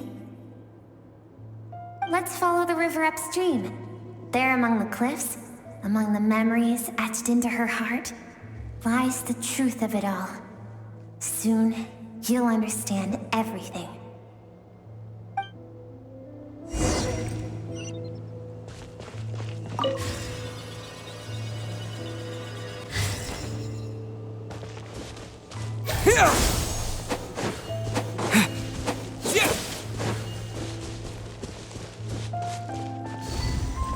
Scatter!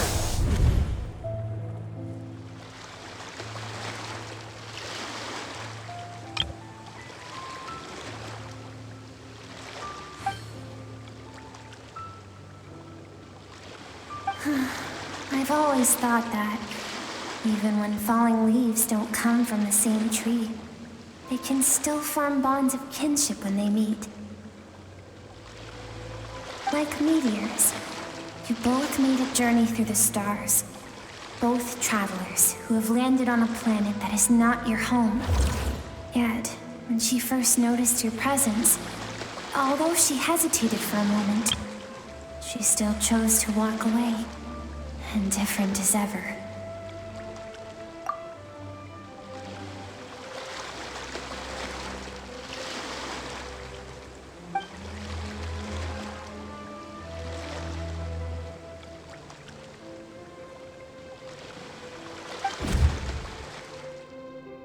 Seems like you've answered your own question. Skirk sees herself as a trespasser in this world. She's made a conscious choice to avoid altering its path. But the reason for that decision stems from events much earlier on in her life. Let's keep going. It's still a long way to the source of the river.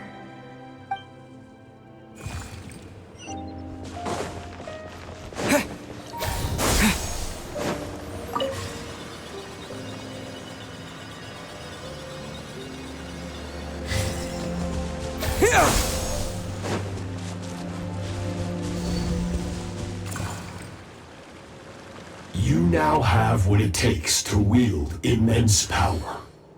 From this day forth, I shall teach you no more.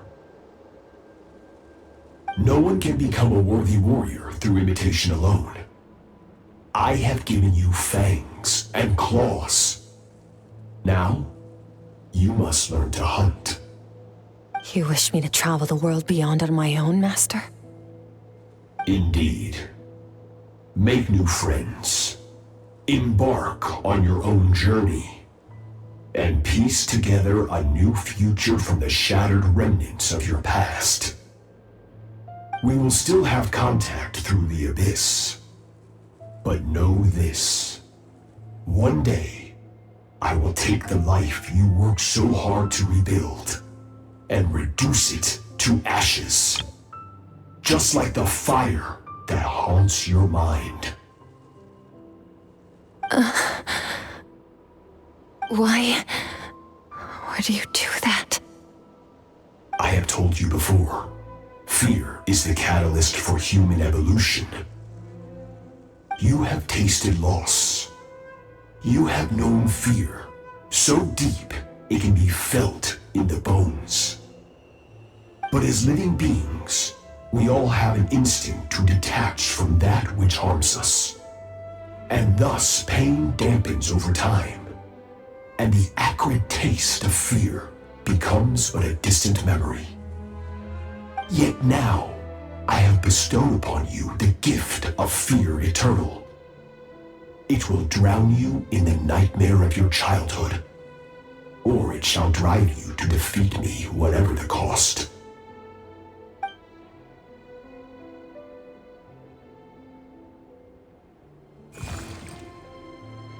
That is what Skirk's master, the foul Sertologi, looked like at one point in time.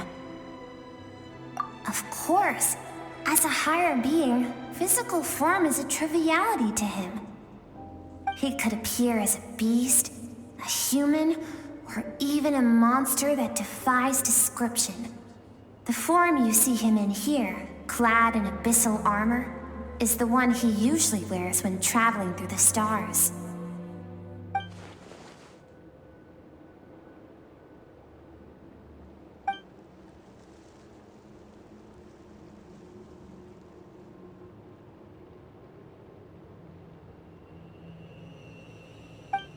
For certain reasons, I need to bridge the power gap between me and my master as quickly as possible.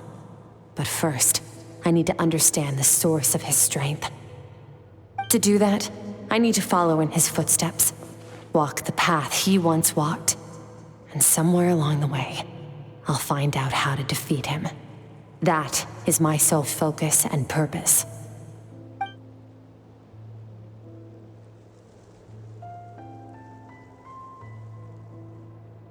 I'll let you in on a little secret. The real Sertologi is terrifying. The scope of his power is impossible to understand until you experience it firsthand. It is absolute, the power to crush all things. Shall we keep going? Let's see. We're about halfway there.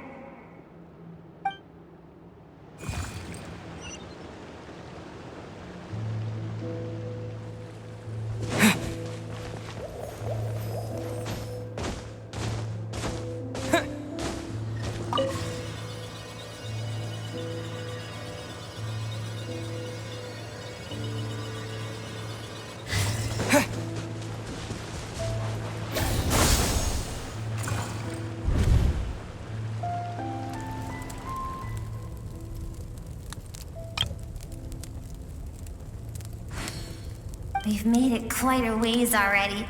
This is Skirk, when she first began training under Sertologi. I have set your broken wrist. Tomorrow, you're to train twice as hard. No tears this time. Good. Attempting to garner sympathy through tears is a habit of the weak. A pitiful, useless ploy. Can I ask a question, Master? Why did you save me? I keep thinking, maybe it would be better if I had died. I wouldn't be haunted by that fire all the time. I wouldn't have to go on like this. I saved you because I have a plan for you.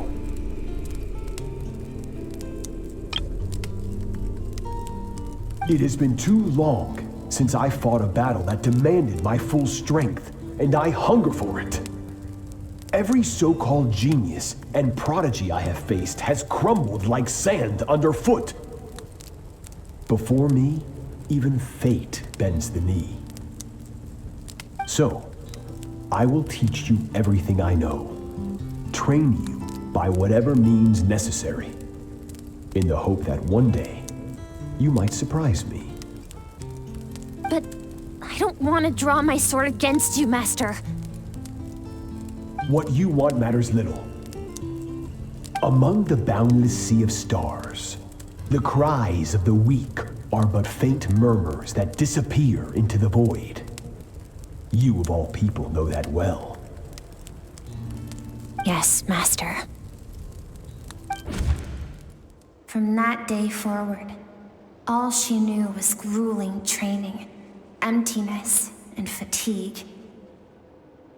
After some time, her talent bloomed, and she gained control over her emotions, like her master. How should I put it?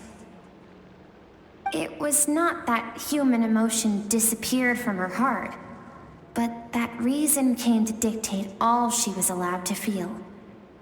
I suppose it was at this point that she became the Skirk you know today.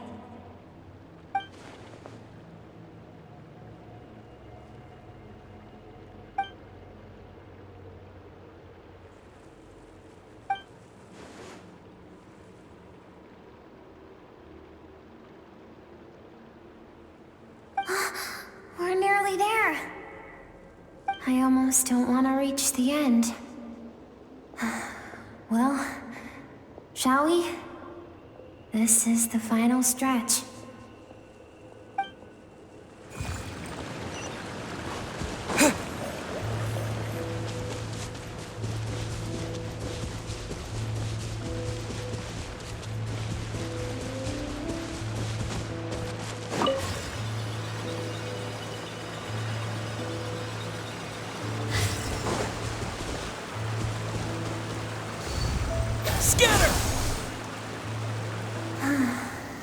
These are Skirk's happiest memories.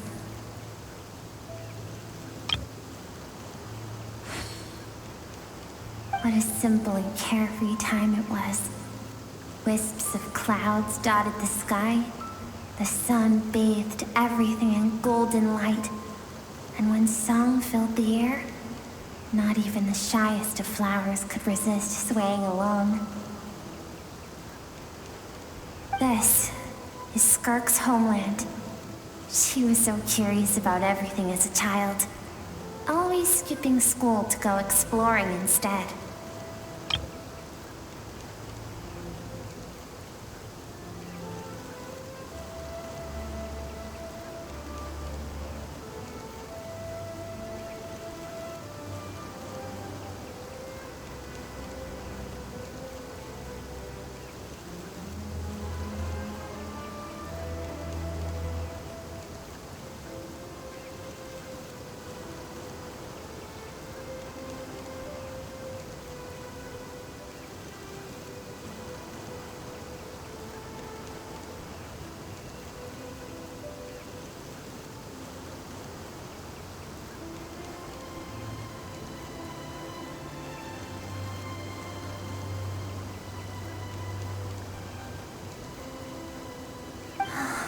There was so much to discover. The treasures at the bottom of the sea, the secrets beyond the stars, and that merchant ship packed with adults wearing those strange clothes. Yes, the ship. That was the beginning of the end. It was a spaceship. When it arrived, the people that disembarked wore smiles on their faces and spoke of friendship. They claimed to be merchants from a neighboring planet, looking to establish trade. Skirk's parents, her relatives, her neighbors, everyone welcomed the newcomers with open arms and allowed them to explore the planet. To them, the visitors were guests and should be treated with hospitality.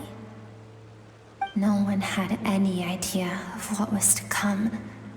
Several months later, an army of unknown origin arrived without warning and carried out a ruthless campaign to destroy everything and everyone on the planet.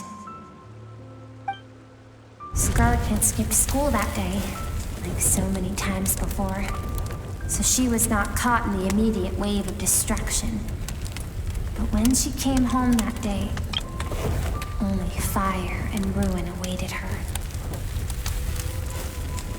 Countless people cried out to her for help.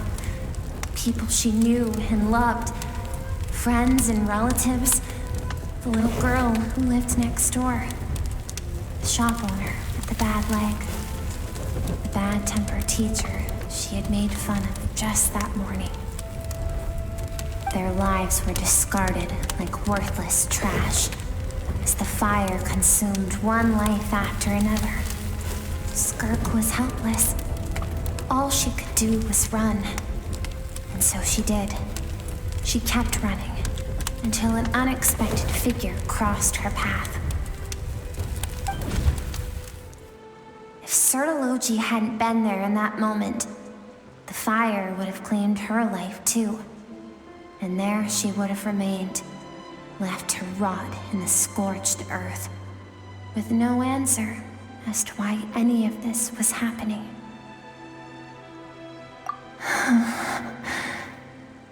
Because she and her people were seen as a threat. As the initial merchant ship explored the planet, they discovered that it hadn't always had the condition to support life. Yet there was evidence of human activity, even during the periods of extreme heat or cold in the past. Further research revealed that, over time, the people of this planet had evolved the ability to adapt to any type of environment or energy source. For that reason, the outsiders viewed them as a potential threat, and decided to eliminate them before the threat could rear its head. And so, the army was called, and the so-called danger was wiped from the face of the planet. Senseless, isn't it? Deemed a threat because of a gift they didn't even know they had. Perhaps it was their own innocence and kindness that doomed them. But in the end, that was lost to the blaze as well. If those with power get to decide good and evil, then all you can trust in is the sword in your hand. And so, before death could claim her, she ran. She ran and never stopped. No one wants to relive their most painful moments. Well, that brings us to the end of the story. This is as far as we can go. Skirk is waiting over there. Let's go to her. It's time to fulfill my purpose. And my greatest wish over all these years. Skirk is waiting over there. For both of us.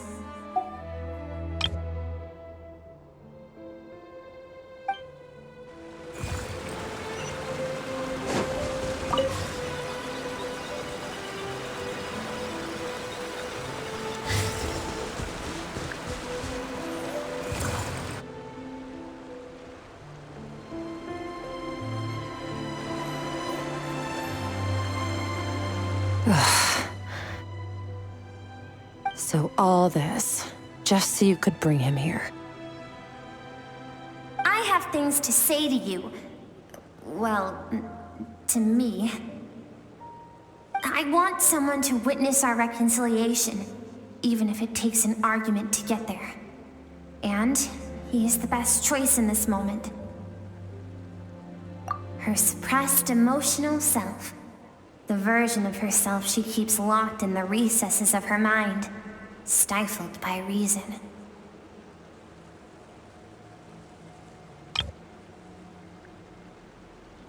All those rejected impulses, those discarded aspects of your past selves, they are a part of me now.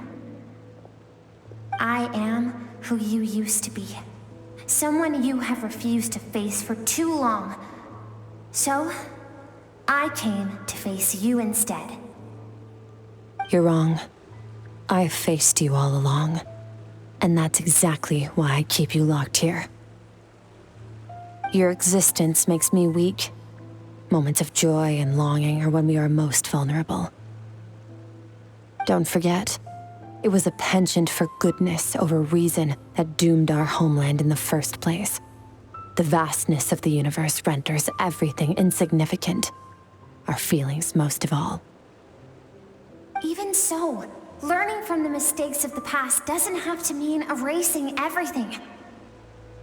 Strip yourself of your so-called weaknesses, emotions like kindness and empathy, and what makes you any different from the ruthless soldiers who slaughtered our people? The difference is that I'm doing what is right, what is necessary.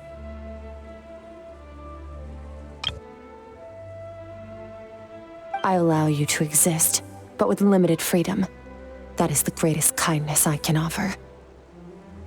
I've shouldered everything you couldn't carry. I rose above the numbness and emptiness, and it was cold, unfeeling reason that brought me this far. It made me who I am. It made me strong. That is the problem. I want to shoulder those things together. On the grand scale of the entire universe, maybe our feelings are vanishingly small, but why should that mean they don't matter? Emotion gives warmth to the cold expanse of space. It gives meaning to the world around us. Think back to those nights of gazing at the stars, those afternoons of exploring the unknown. Think back and let them grant you peace. A brief respite from the pressure you put on yourself.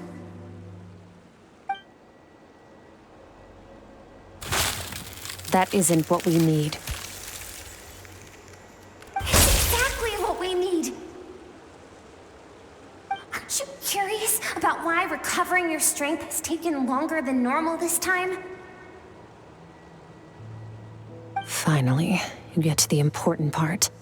That is the only answer I came here to find. Then look around.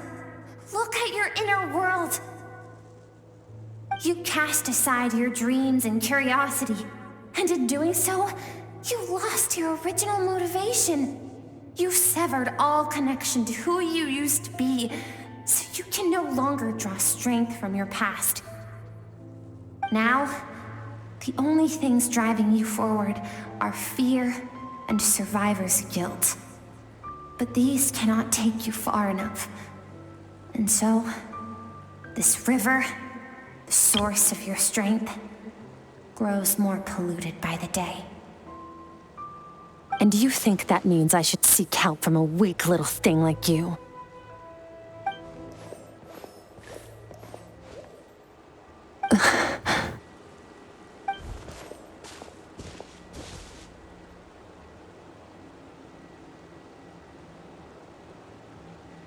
Thank you for saying that.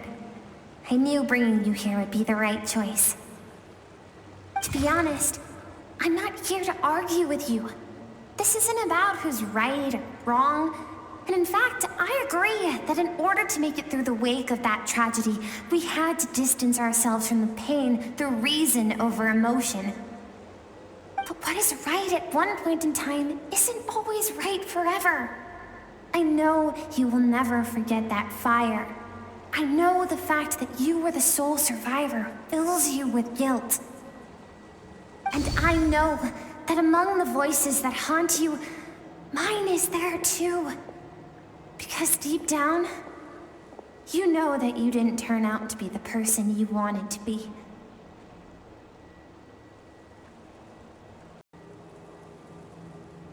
All those unfulfilled hopes are like knives to the heart.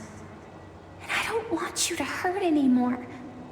So even if you can't accept me, I hope, at least, that you can let go. I keep thinking, maybe it would be better if I had died.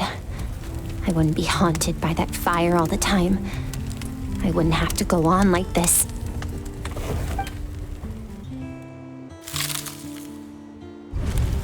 Your dad and I, we're not afraid to stare death in the face, but we need you to survive.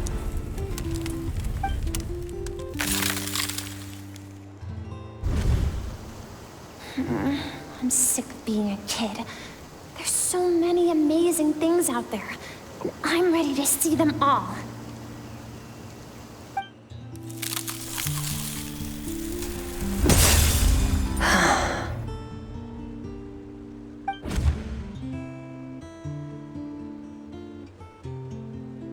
I remember. There was a song Mom and Dad always sang when we went out to fetch water. Dancing water. The sand along your path is begging for your song and movement. Will you carry this burden with you on your journey? I am not the dancing water, and you are not the burdensome sand. But if this is your wish, then I will carry you with me until the end.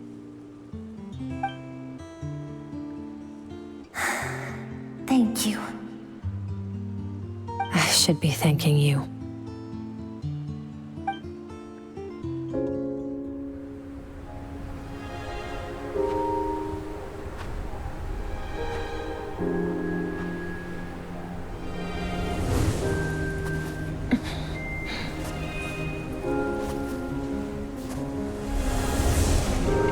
Run, Skirk, run!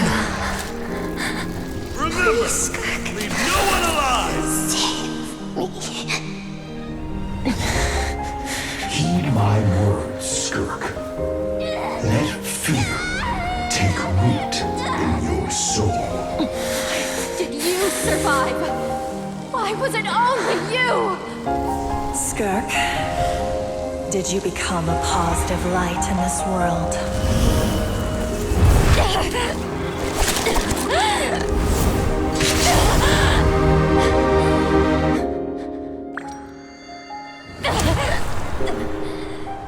Hey, this doesn't have to be the end.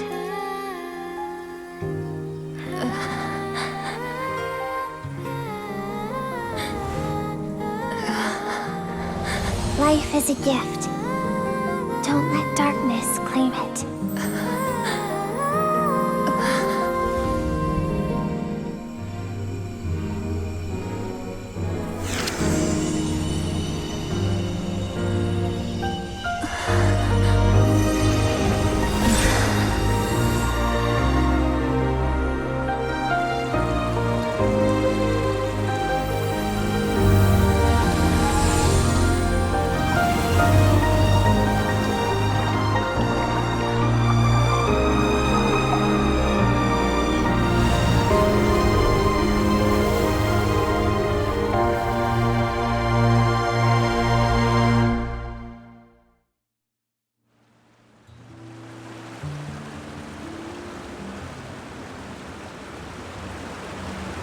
So, you saw my memories then. I once asked my master if survival of the strongest was the law of the universe. He said no, but in a world without order, those with no moral boundaries tend to be the ones who survive.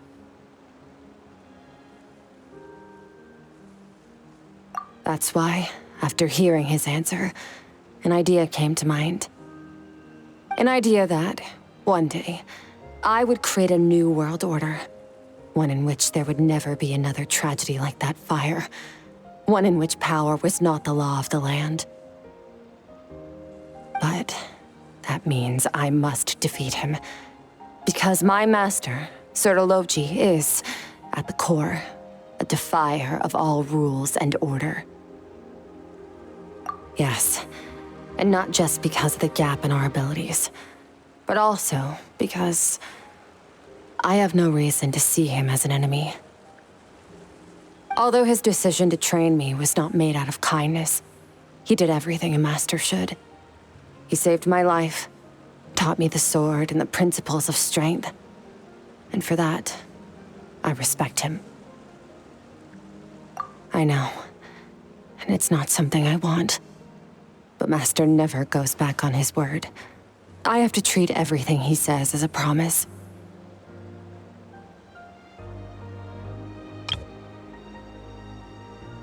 He's no longer into that, but he sends me messages through the abyss every now and then. Most of them are simple greetings, or an answer to one of my questions. Every time I hear from him, my heart skips a beat. And I wonder if this is the moment where he'll finally appear before me and tear down everything I've built to pieces.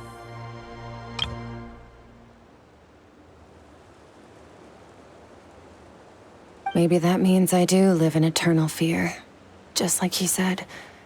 Yes, I respect him, but I'm also afraid of him. And for that reason, the pursuit of strength consumes every moment of my life. I don't know what Master has planned, but I have to be ready. Help me? Why? This isn't your fight.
Oh, you're finally awake!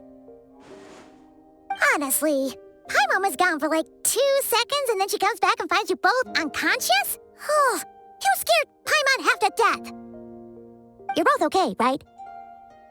What does it look like?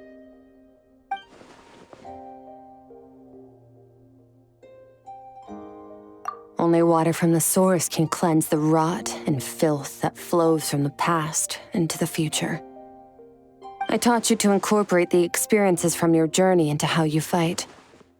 I suppose what happened today will become an inseparable part of who I am. Okay, so Paimon feels like she's missing some important context.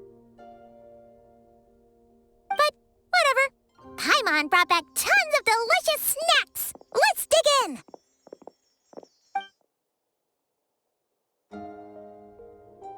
All right, it's about time we finished what we started. We're gonna deal with this thief for good, right? This time, I'm not going to tell you to hold back. But having digested even more power in the meantime, he's going to be tougher than before. The good news is, we have no reason to pull our punches this time. So, let's go. Same place as last time.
Wait, isn't that the form the all-devouring narwhal changed into?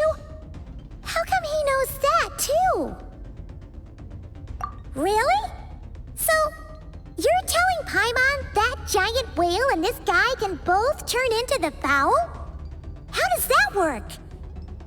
It's a subconscious instinct. Any intelligent being who longs for his level of strength is bound to mimic his appearance. It's a natural response after encountering someone as powerful as Master. To them, he represents ultimate power. We know the person before us has encountered Master, and we know he stole a portion of my power. So it's not surprising that he would assume this form. Okay. Oh, the close-up Paimon looks, the more intimidating it gets. Nervalette isn't here this time, so it's up to us. He won't have the nerve to steal again after we're done with him. Let's teach this guy a lesson.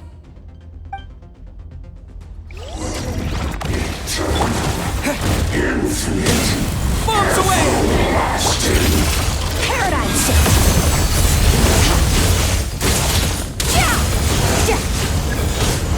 Haven't forgotten your training, I hope. Go!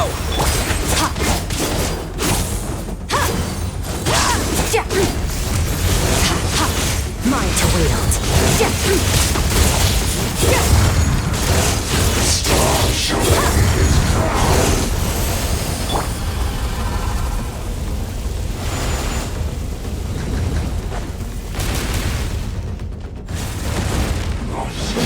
And death once more.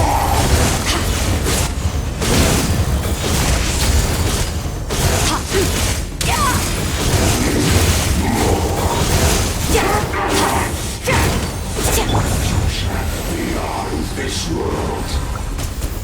Go!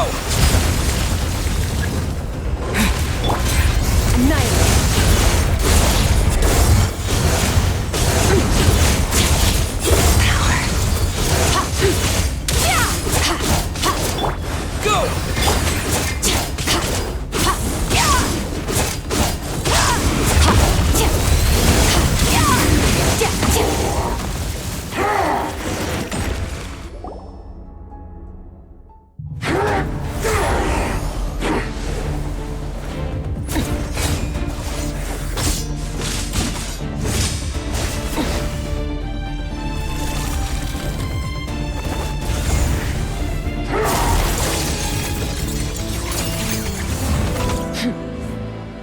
Haven't had enough of my power.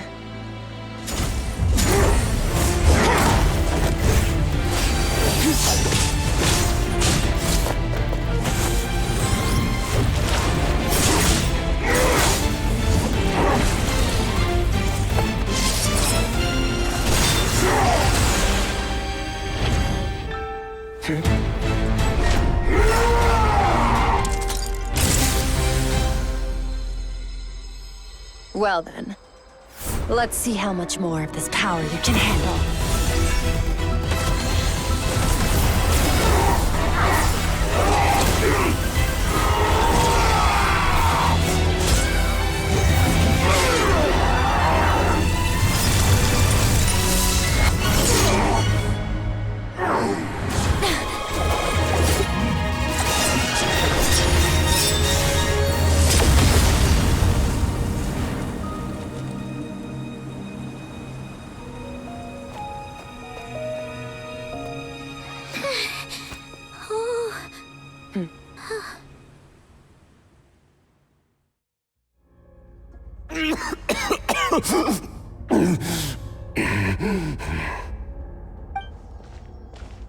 Well, have you come to your senses? You saw that my body was at its limit. So, you deliberately channeled your power into me, knowing that it would destroy my shell from within. Such power, such keen battle instincts. So you must be... Skirk, Sertologi's disciple. How long has it been? How long has he been away from Tevat? Hundreds of years. Hundreds? Sorry, it's a lot to take in. I should introduce myself. I am Skofnungar, a friend of your master and one of his followers. This is the first time I've heard your name, Skirk. But Hundreds of years ago, I knew you existed. And I knew you would come here. Hundreds of years ago? Sounds like you and Master have quite the history. Care to tell us about it? Of course. Might as well take advantage of a clear head while I can. The story starts a long, long time ago. I was born into a noble family in Conria. As the eldest son, I was set to inherit our title. But I contracted an incurable illness as a child, and everyone gave up on me. I trained the sword harder than anyone else, defeated all of my peers. But it was all in vain. When other people looked at me, all I saw in their eyes was pity or a strange glee in my misfortune. Even my parents were just waiting for me to die. Over time, my heart hardened, and I became aimless. That was the point where I met your master, Sir Taloji. We were similar in age, but different in background. He was born in prison, the son of criminals who had been sentenced to death. He spent his childhood wandering the streets, facing more criticism than the literary works in the Universitas Magistrorum. Yet, he always wore a smile on his face, as if kindness and malice were one and the same, and he could not see the difference. I still remember what he said to me when we first met. You need to fight to survive. Even if it's a losing battle, it should light a fire under you. How can you sit back like this and go down without a fight? That does sound like something he would say. He was the first to acknowledge that I was worth something, and he inspired me to keep going. When we sparred together, it was the first time I'd actually felt the thrill of combat. When I was 10, he stole forbidden research materials and managed to cure my illness. It was like there was nothing in this world he couldn't accomplish. When it came to the human form, he was always intent on pushing the boundaries of possibility. But somewhere along the way, I fell behind. My talents were nothing compared to his, and at some point, I realized he had pulled so far ahead, I was too embarrassed to even ask him to spar.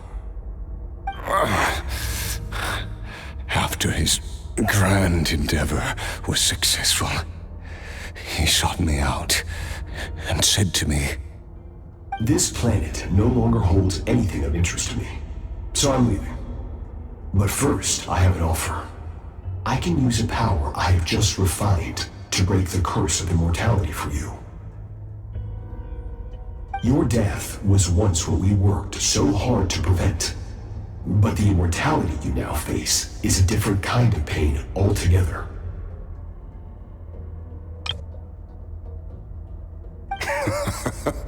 I'll pass. Immortality doesn't sound so bad to me. Since I can't die, it means I have an infinite amount of time to get stronger. Maybe I'll finally catch up to you one day, and we can spar like we used to. Are you sure? I cannot say when I will return. Your body, or rather, your soul, might not be able to withstand this curse.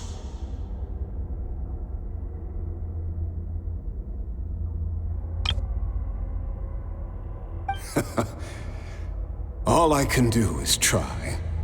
After all, a wise man once told me, People need to fight for their own survival. Wise indeed. Nevertheless, if you grow weary of the pain of immortality and wish to experience a good sparring match before you wither away, seek out my disciple. Disciple? Never thought I'd hear that word coming from you. Nor I. But Vedifenir said I was destined to find a disciple out there in the universe and bring her to Tibet. You know as well as I, Vedifenir's prophecies are never wrong. Well, now I'm curious about who this disciple of yours will be. All Vedifenir said was that one day, the stars shall bow in her honor. Sounds pretty impressive. Of course. Only the most outstanding people would have the right to become my disciple. Still self-assured as ever, I see. But you're not wrong. I'll be leaving then.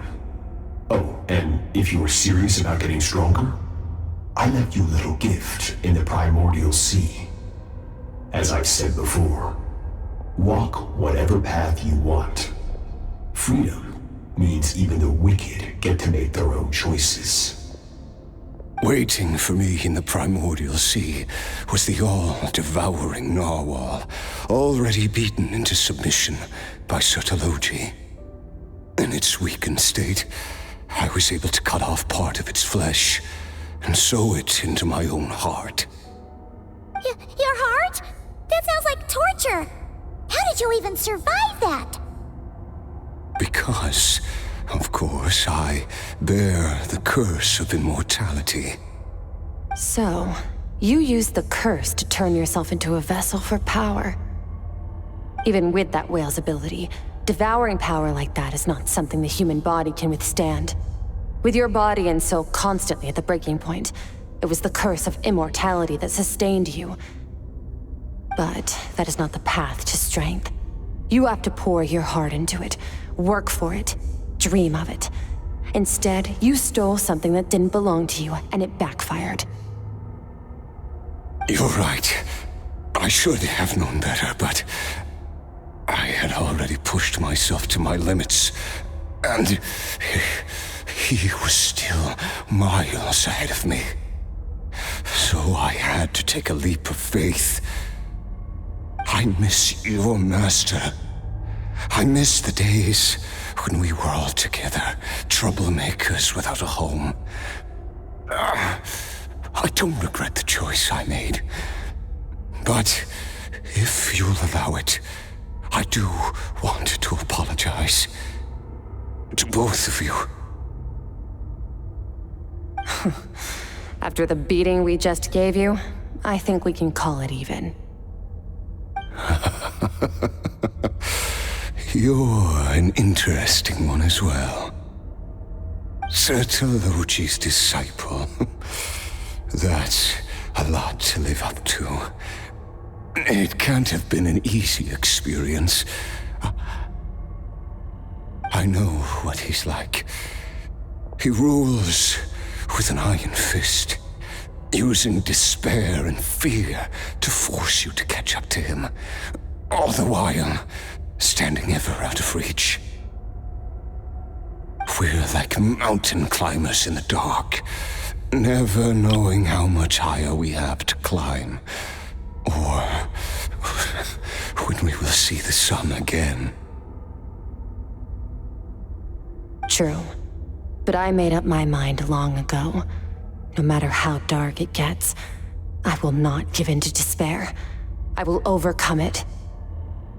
Besides, after hearing your story, I suspect what Master really wants is not a battle that demands his full strength, but rather a defeat without regrets. Oh? Since you're his friend, you must have some things in common. The first time we came here, when you stabbed me through the fog and stole my power, I felt no emotion coming from that spike. But when you had to devote all your strength fighting me just now, I could feel joy and passion emanating from your blade. It was the joy of a researcher discovering the truth of the world, the joy of an artist uncovering a temple of wonders. Interesting. I'm certain I didn't express those emotions outright, yet you were able to read them from my blade, like a glimpse into my inner world. You're right. That battle brought me an unbridled sense of joy, and my defeat brings me no regret whatsoever. Exactly. I think Master also craves a battle like that. One where his opponent forces him to use all his strength, unlock the extent of his potential, and transcend his own limits. A battle to end all battles. After which, all can come to an end, including, perhaps, his life. For that very reason, good and evil are meaningless to him. He has one purpose, one goal: to complete himself. It's one of the secrets to his strength. Perhaps you're right. Perhaps that is his goal.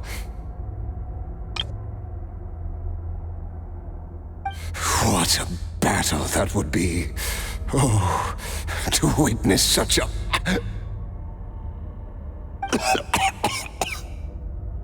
Are you okay?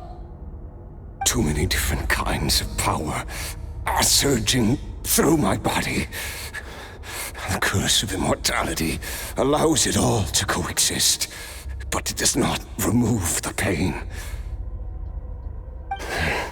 I won't be able to hold on to my sanity for much longer. What a shame. I would have loved to witness that battle. Sertologi once offered to free me from this curse. Now, I must ask that of you, Skirk. Can you release me from the pain?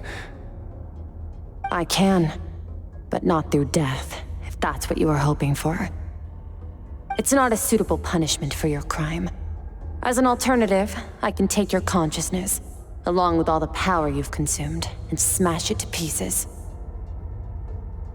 The impurities will dissipate, and under the curse of immortality, your mind and body will regenerate. When that process is complete, you will be back to who you were before, no longer tortured by powers you can't control. But it will be a time-consuming and painful process. The decision is yours to make. I accept. And who knows?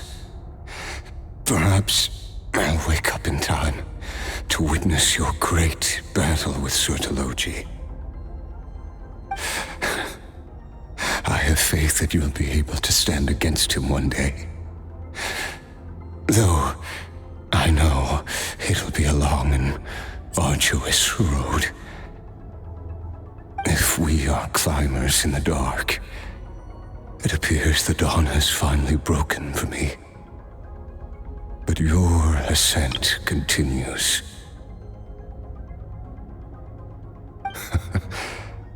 At least, it looks like you are not alone on your journey. I will reach the top of this mountain, no matter what it takes.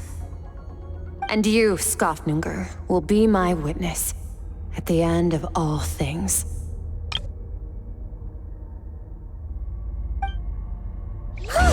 That's finally over. Let's get out of here. Huh! At least we don't have to make a mad dash for the exit like last time.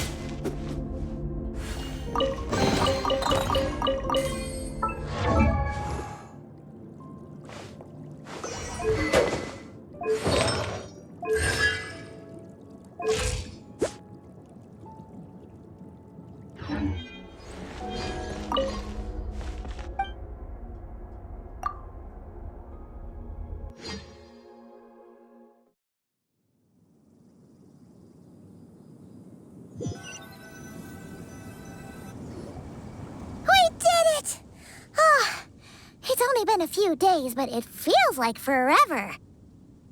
Once again, we've proved there's nothing we can't overcome. We're just that awesome. Wow, you sound even more confident than usual. Guess you really have become stronger. Today sure went by fast. It's night already. Oh wait, that reminds Paimon. The stars you mentioned, the ones that died out, are they back now? Yes. The power Skafnungur stole has been returned. So, the stars have regained their light. Great! Huh, it's crazy that you even noticed their light was gone. There are so many stars in the sky. If a few disappeared, Paimon definitely wouldn't be able to tell. I suppose it's because I have gazed upon this sky for centuries. The false stars, hanging in the meticulously planned sky, glittering with rotten light. It's not real.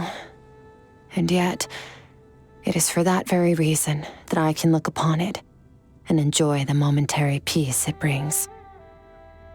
Even the most beautiful of bubbles has to burst.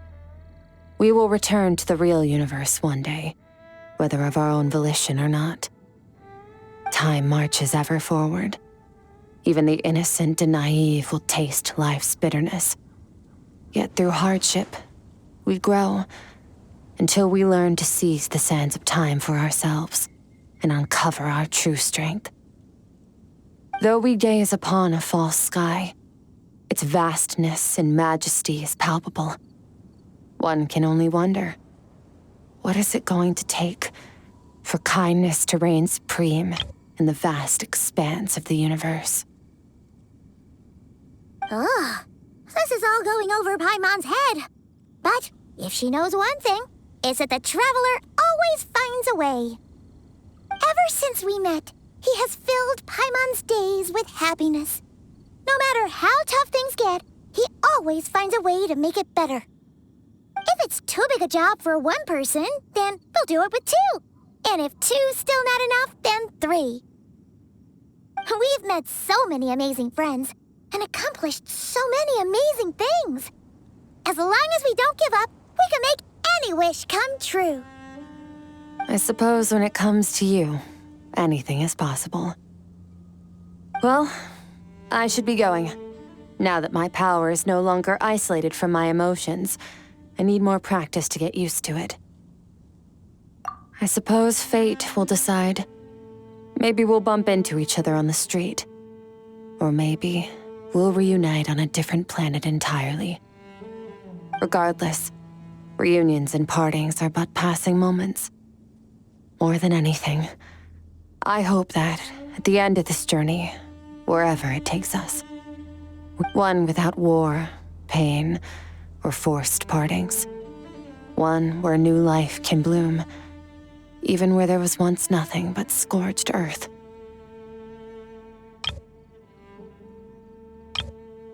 Regardless, reunions and partings are but passing moments.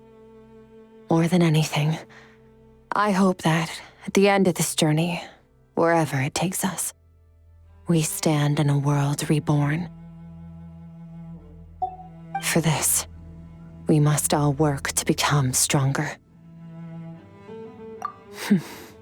If that's what you want to call me, I won't object. Goodbye. Bye!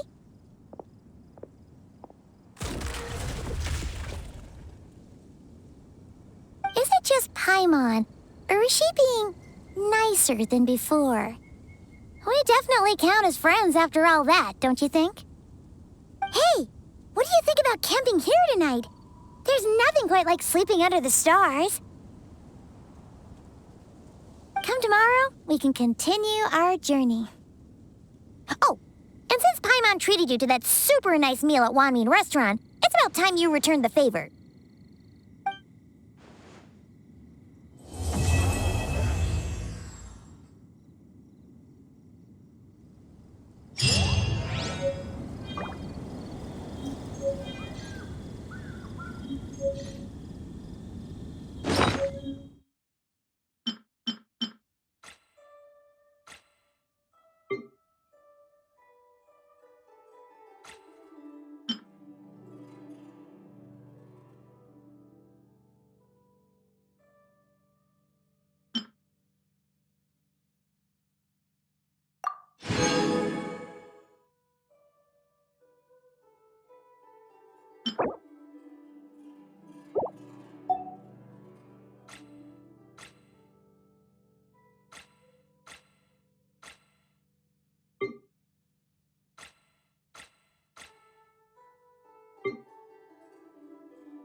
you.